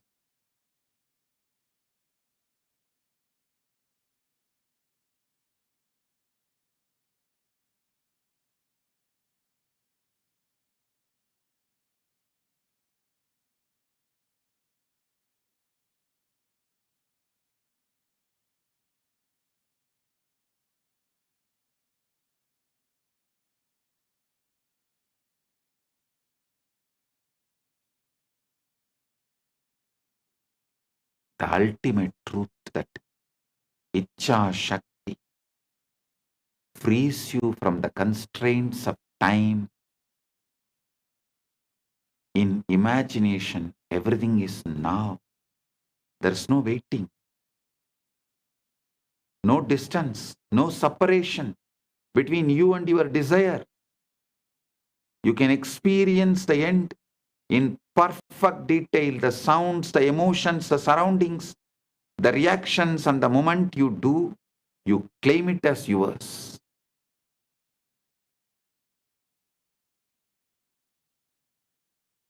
Your mind does not distinguish between what is physically seen and what is vividly imagined. It accepts both as reality. And once your mind accepts the imagined end as true, life begins to orchestrate the path, the people, the circumstances, the timing that brings it into physical expression. So when you imagine with conviction, you are not pretending, you are creating. You are stepping into the role of the architect of your own life, shaping the unseen foundation upon which your future will be built. Imagination is the beginning of creation. It is the creation.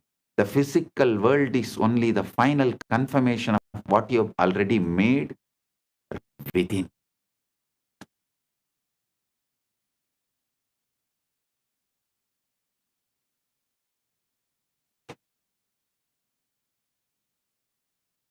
So, sit as Paramashiva. Live as Paramashiva. Be Paramashiva. Behave as Paramashiva. Being as Paramashiva. Living as Paramashiva. Radiating as Paramashiva. Manifesting everything as you want right now.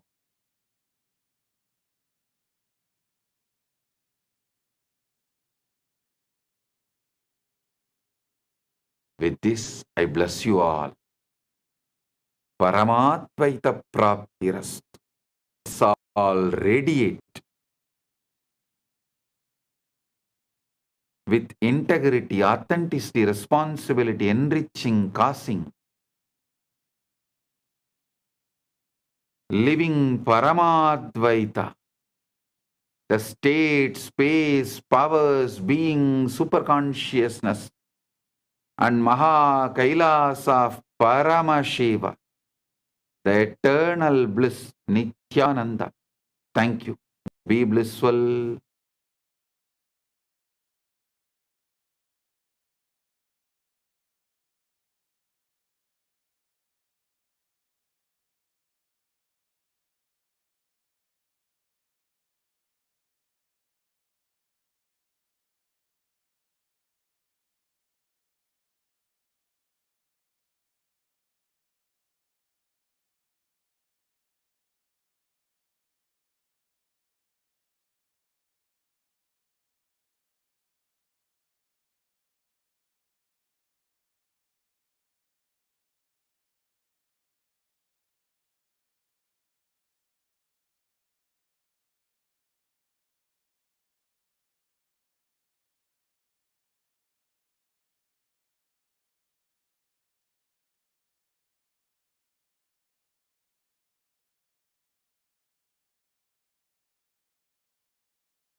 Maha Shivaratri. It's an important time when timelessness enters into time.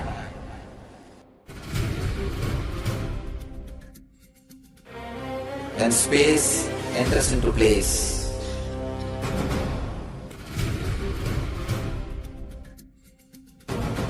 When Brahmanda enters into Pindanda.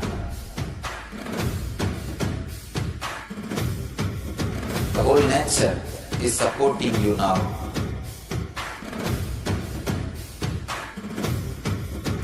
To experience your higher energy, your higher self, your higher consciousness. Tonight is the night when divine revealed itself and elevated all the beings to its level. The first and foremost incarnation on the planet Earth happened today and exactly midnight.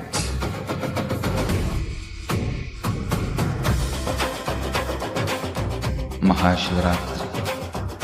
It's a great opportunity for all of you to raise yourself to the higher consciousness.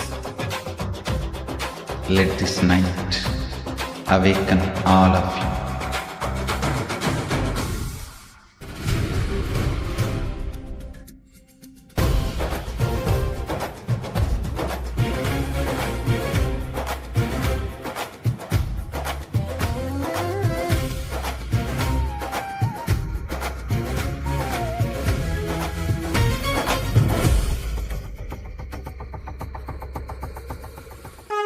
This is the initiation into Paramashiva Prana, which will empower all of you to come to Paramashiva Sena and become Paramashiva's own ambassadors. Blessed are those who can make it to Paramashiva Sena.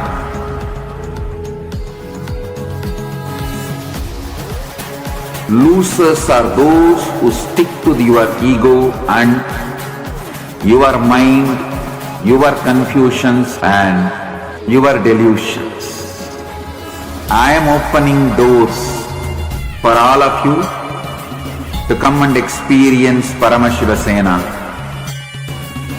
Now it is left to you to say yes to Paramashiva.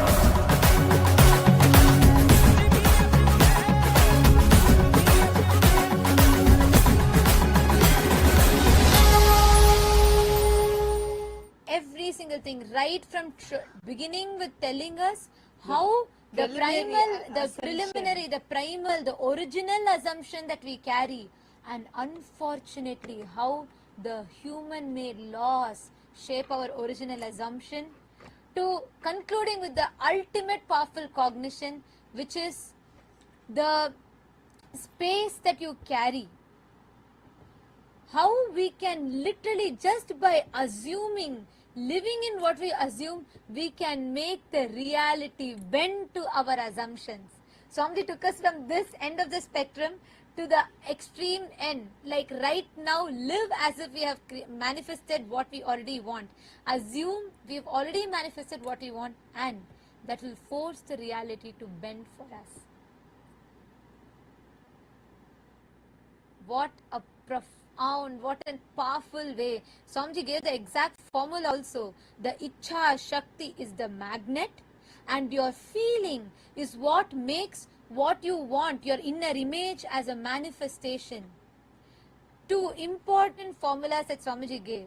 One is to understand that Ichha Shakti is the magnet, and the feeling that we carry is what converts the inner image into a manifestation.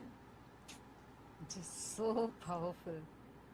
You just need to assume. And Swamiji told how it is when you enter every day, when you enter into that Karana Sharira, when you go into that sleep state and you're entering into that Karana Sharira, It is in that state, it is in that space, in the Karana Sharira, where your whole, it is the most productive time of yours. Whatever you are designing, it manifests as a reality. So paradoxical it might sound for us. Sleep, what we've been told as, such a, if you sleep too much, you should be guilty about it, what not. And today Swamiji told such a powerful truth. Whenever you enter into that causal body, the cause for everything that you are, the Karana Sharira, and when you are entering into that in your sleep, that is the most productive time, that is the most productive hours.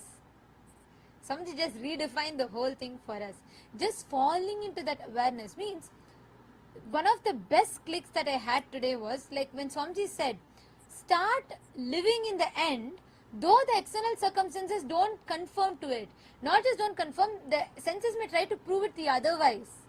Still continue to ignore and live in the end what you want to manifest as if you've already manifested it.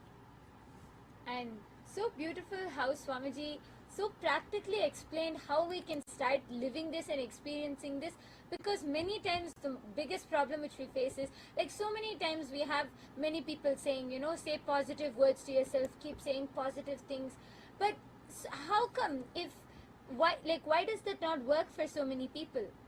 And the biggest thing is because of the strong beliefs and cognitions we hold on to, which contradicts everything. Every time you have a desire, you want to work towards that, you want to manifest that, we have all these old beliefs continuously contradicting what we want to manifest. And so beautifully Swamiji practically said, despite all that, even if your mind laughs at you, even if it mocks you, even if it tells you that you can't do it, you can't manifest it, you have to keep repeating that inside of you. Just live as if you have already manifested, feel as if you have already manifested, just live that reality as if you have already manifested that, and simply reality is bound to follow and you are bound to manifest it. And it's so powerful the way how step by step, like from the preliminary assumption that you carry about you, don't question about, Swamiji always says, you don't question your Paramashivata with all the external things that you have. You question, if I am Paramashiva, how can this be? Don't take any impossibility. Don't accept any impossibility. If someone asks you, if someone mocks you saying, oh, if you're Paramashiva, where are your 25 heads? It is possible. Now for what you need, you manifested your body the way you want. If there is a need for 25 heads, you will manifest it. Everything is already there. You can manifest it. And best definition that Swamiji gave, one of my most favorite lines of Satsang is about sannyas.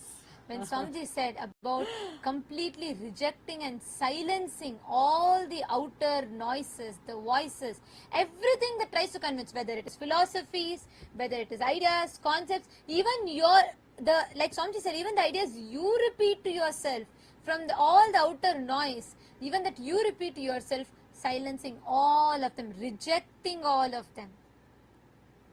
That is sannyas, when you ferociously decide to silence all the noise. And I felt so blessed, because from the age of, I met Swamiji when I was 11, 12, and from that time till now, continuously, no matter what, Swamiji will make sure ferociously to deny all the external noises. That is the ecosystem that Swamiji provides. Actually, any one of you want to know how you can taste this.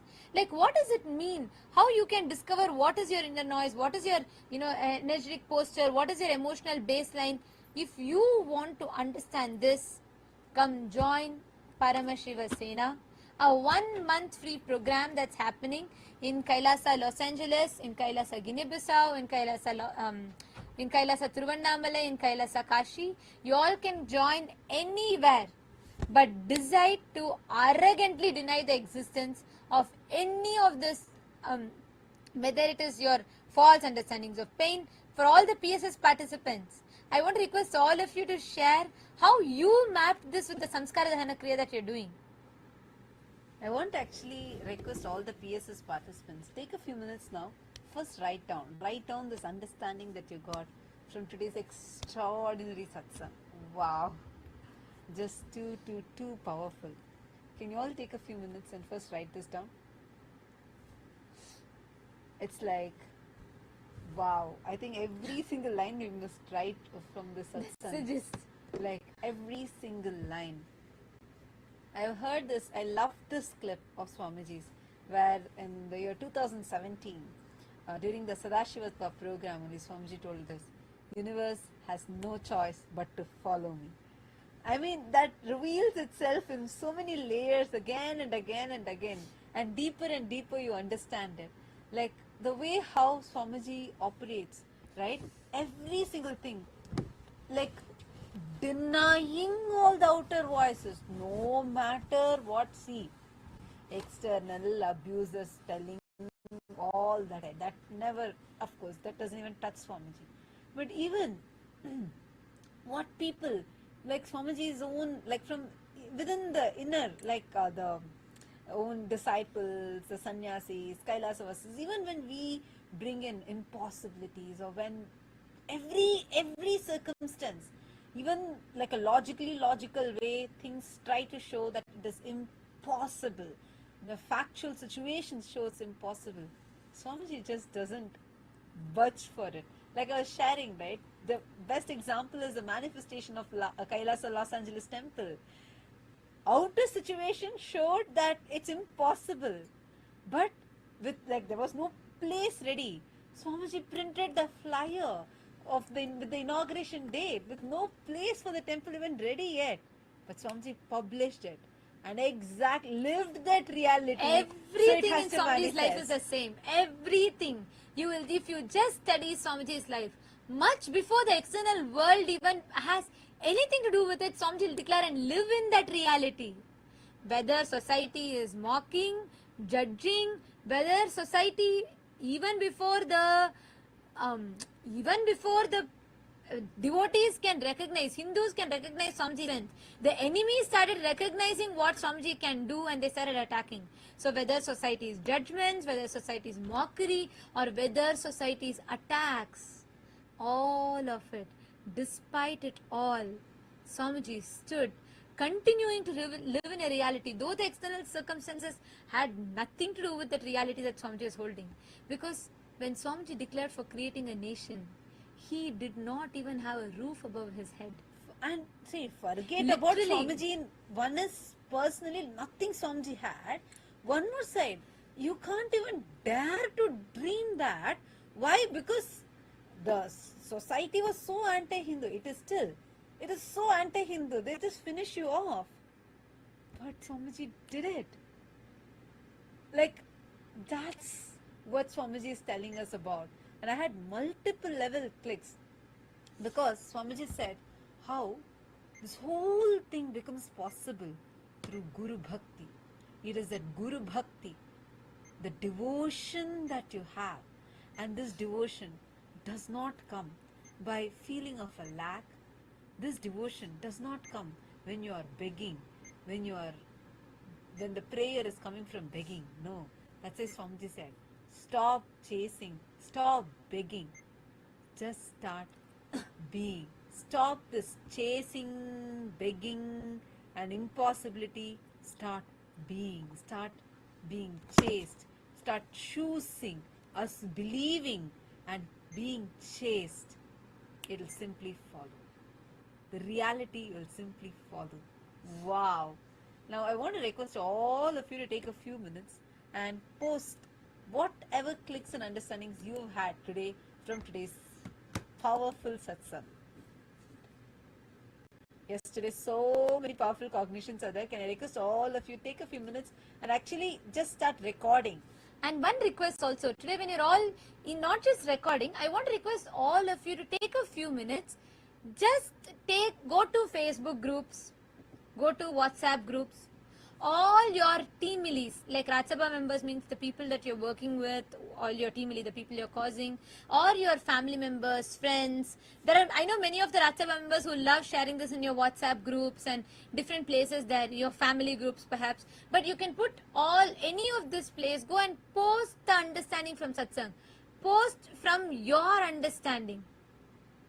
You can just share. Let us spark conversations. Let us ignite conversations based on this. I want to request every one of you to take a few minutes and record a video, number one, and also post all those in the post all the clicks that you're having, all the powerful cognitions. Yes, Rafael has posted. I assume it's done. Good. Now, with this powerful cognition, can I request all the Rajya Sabha members, Chit Sabha members to actually plan, even for this upcoming Maha Shivaratri, you manifest it. This is the manifestation that you can do. All the viewers that are watching us live right now, whoever wants to come and attend the Paramashiva Sena, sit, desire it is done, start living for it, start living and desiring it is already done. You're already here. You're already with Swamiji, in Swamiji's presence, receiving initiation, attending the satsangs, enjoying yourself, enjoying the yoga, on the rope, on the pole, enjoying the puja. Just visualize, live in this reality. Let the external world bend for your assumption. You don't need to change it. Let the external situations bend for your assumption.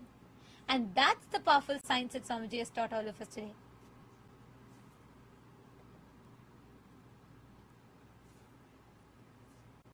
So can we all take a few minutes and start posting? Rafael has posted, I now live with my legitimate, ultimate cosmic ID card. Yes. Swamiji gave the exact cosmic ID card for all of us to use, for all of us to live with.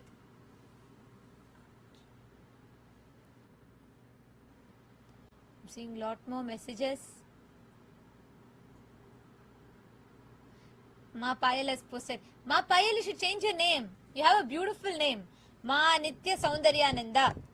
She has posted, Swamiji has, Paramashiva is here to make you Paramashiva. This is ultimate. Yes, very beautifully put. Yes, Ma. And also, like Swamiji said, the more he's here to make leaders. He loves leaders, not anyone else. He wants to create leaders, more Paramashivas. And that is what Swamiji is here to create. He is here to make each one of us manifest as Paramashiva, manifest our supreme, that leadership consciousness.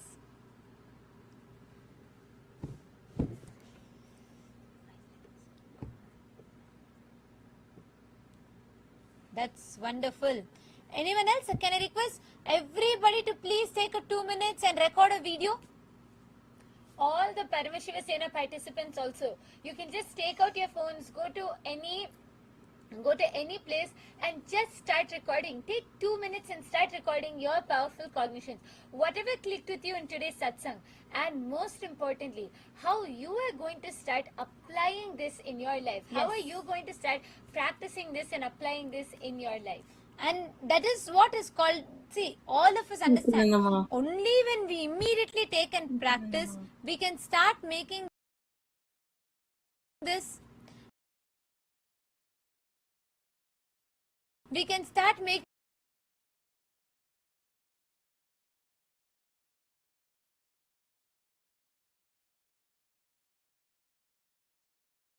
this as an experience inside of us. You will literally be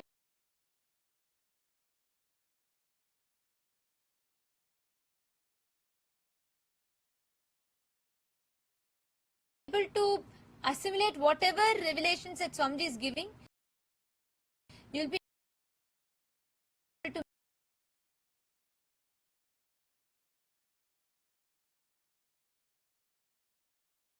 make it a part of you as an experience for you.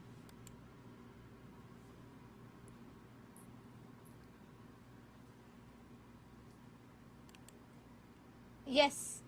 Come on, let's start. All of you, 1 minute, just one minute video. Ma Vamadevananda, yes, I'll post the PSS confirmation form.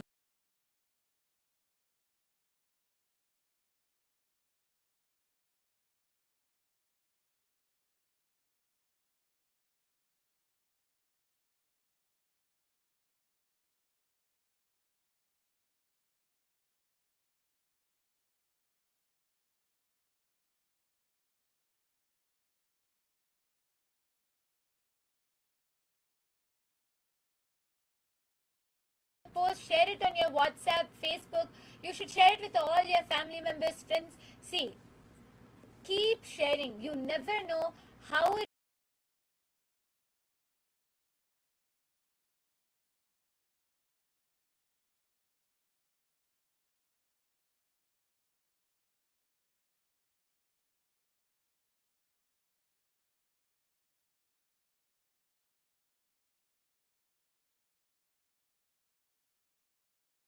those words.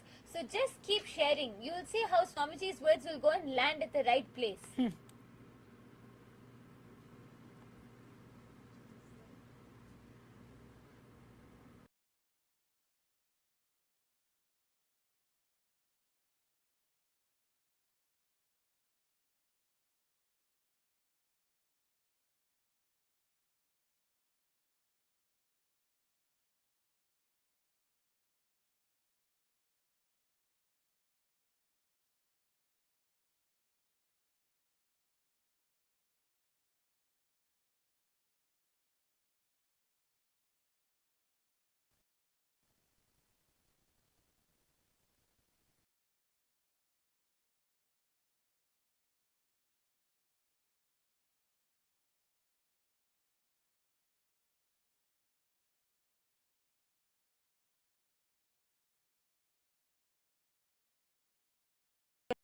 Right?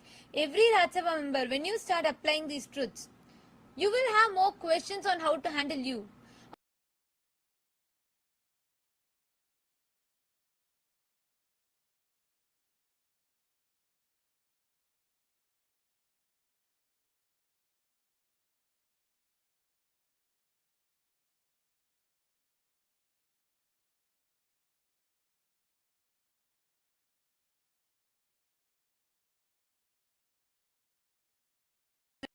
Right now, you're going to be literally assimilating it into your system by manifesting them as powers.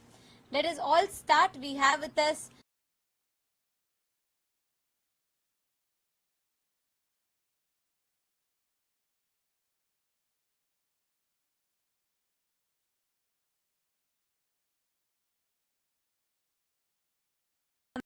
Malay, so we can enter into the power manifestation session.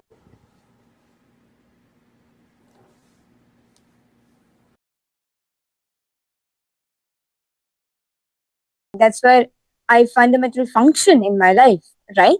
So today, all of you are going to be manifesting the power of remote vision, where you're going to be identifying. For this, you're going to be requiring a partner to manifest this power. So I request all the participants in Kailasa Tiruvannamale and in Kailasa Ginivasa to please partner up, have a partner. So what you're going to be doing, you're going to be manifesting the power of remote vision, where you're going to be scanning and revealing the details of your partner's house. Okay. See, this is to understand that you are Paramashiva. You already know everything. There's nothing which you need to go, you need to look for it, or you need to research about it, or you're like, okay, God, how am I supposed to manifest? No. You already have the power. It's done. You've already manifested. Okay. You are in that state. Just be in that space. Just consciously declare that you are Paramashiva and I am manifesting the power right now. So let's get started. So request all of you to please partner up. And you're going to be, so both of you, Nityas and Anandas. One of you going to be Nityas and the other is going to be Ananda. So both of you are going to be manifesting the power of remote vision, where you're going to be scanning and identifying the partner's house.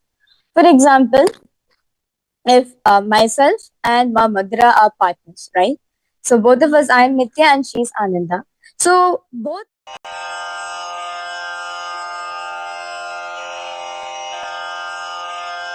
श्रीकैलासोन्नतद्वादशान्तश्यामलापीठारूढ श्रीमीनाक्षिसुन्दरेश्वरा भिन्नस्वरूपा परशिवपुत्ररत्न Kumar गुरुमण्यतुल्यावतार श्रीपार्वतीस्तन्यपानलब्ध दिव्यज्ञान विश्रुत सकल निगमागमसारभूत द्राविड वेद प्रवक्त्रे श्रीमत्परमशिव करुणा समधिगत मुक्तामय चतुरश्रयान गीयमान छत्र चामर श्रीचिह्न काहलादि समस्त बिरदावल्यलङ्कृत ज्ञान विज्ञान चक्रवर्ती सर्वजन संघ सद्यो निर्वाण दीक्षा व्ययापवर्गवर्ष विश्राण जीमूत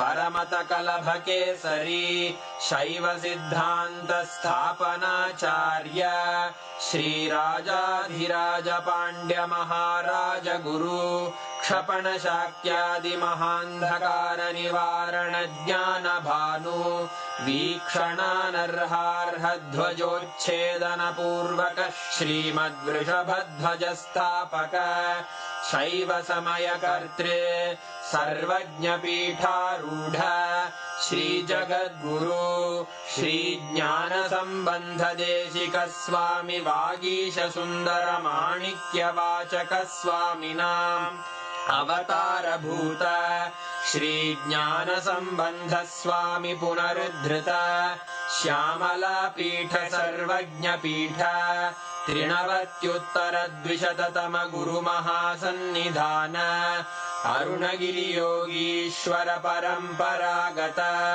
अरुणाचल सर्वज्ञ पीठ गुरु महासन्निधान कैलास परंपरागत कांची कैलास सर्वज्ञ पीठ त्रयस्त्रिंशदुत्तर द्विशततम गुरु महासन्निधान नित्योत्सव नित्य मंगल नित्य कल्याण नित्य रजित कैलास परंपरागत आदि कैलास नित्यानंद पीठ महासंस्थान महासिंहासन पीठ कर्तः साक्षात् श्री परमशिव समुद्भूत कैलास परंपरागत वैवस्वत मनु इक्ष्वाकु हरिश्चंद्र भगीरथ श्रीरामचंद्र शूरसेन इत्यादि अनवच्छिन्न सार्वभौम चक्रवर्ती परंपरागत चतुष्षष्टि योगिनी मंडित चतुष्षष्टि संप्रदाय प्रवर्तक मनुधर्म शासन सूर्यवंश प्राप्त सर्वज्ञ पीठ सुरांगी साम्राज्य मूर्धाभिषिक्त चूड़ामणे साक्षात् श्री परमशिव समुद्भूत कपिल महागुरु पुनरुद्धृत महानिर्वाणि पीठ अष्टोत्तर सहस्र श्री महामंडलेश्वर साक्षात् श्री परमशिव सिंहासनाभिषिक्त समस्त गणनायक श्री महागणपति समारंभ अनवच्छिन्न पीठाधीश्वर गुरु परंपरा प्राप्त अटल पीठ अष्टोत्तर सहस्र श्री अटल पीठाधीश्वर धर्म मुक्ति स्वर्गपुर स्वर्ण पीठ त्रयोविंश गुरु महासन्निधान कैलास परंपरागत आदिपीठ सर्वज्ञ पीठ जगद्गुरो श्री कैलास पुनरुद्धारक श्री कैलास परमाचार्य श्रीमत्परमहंस परिव्राजकाचार्य वर्य सच्चिदानंद प्रणव स्वरूप श्रोत्रिय ब्रह्मनिष्ठ श्रीमज्जगद्गुरु श्रील श्री भगवत् श्री नित्यानंद परमशिव श्री ज्ञान संबंध देशिक परमाचार्य स्वामिन् अत्रागत्य परिपाल्य च अस्मान् विज्ञान वितरणेन विजयी भव जय जय।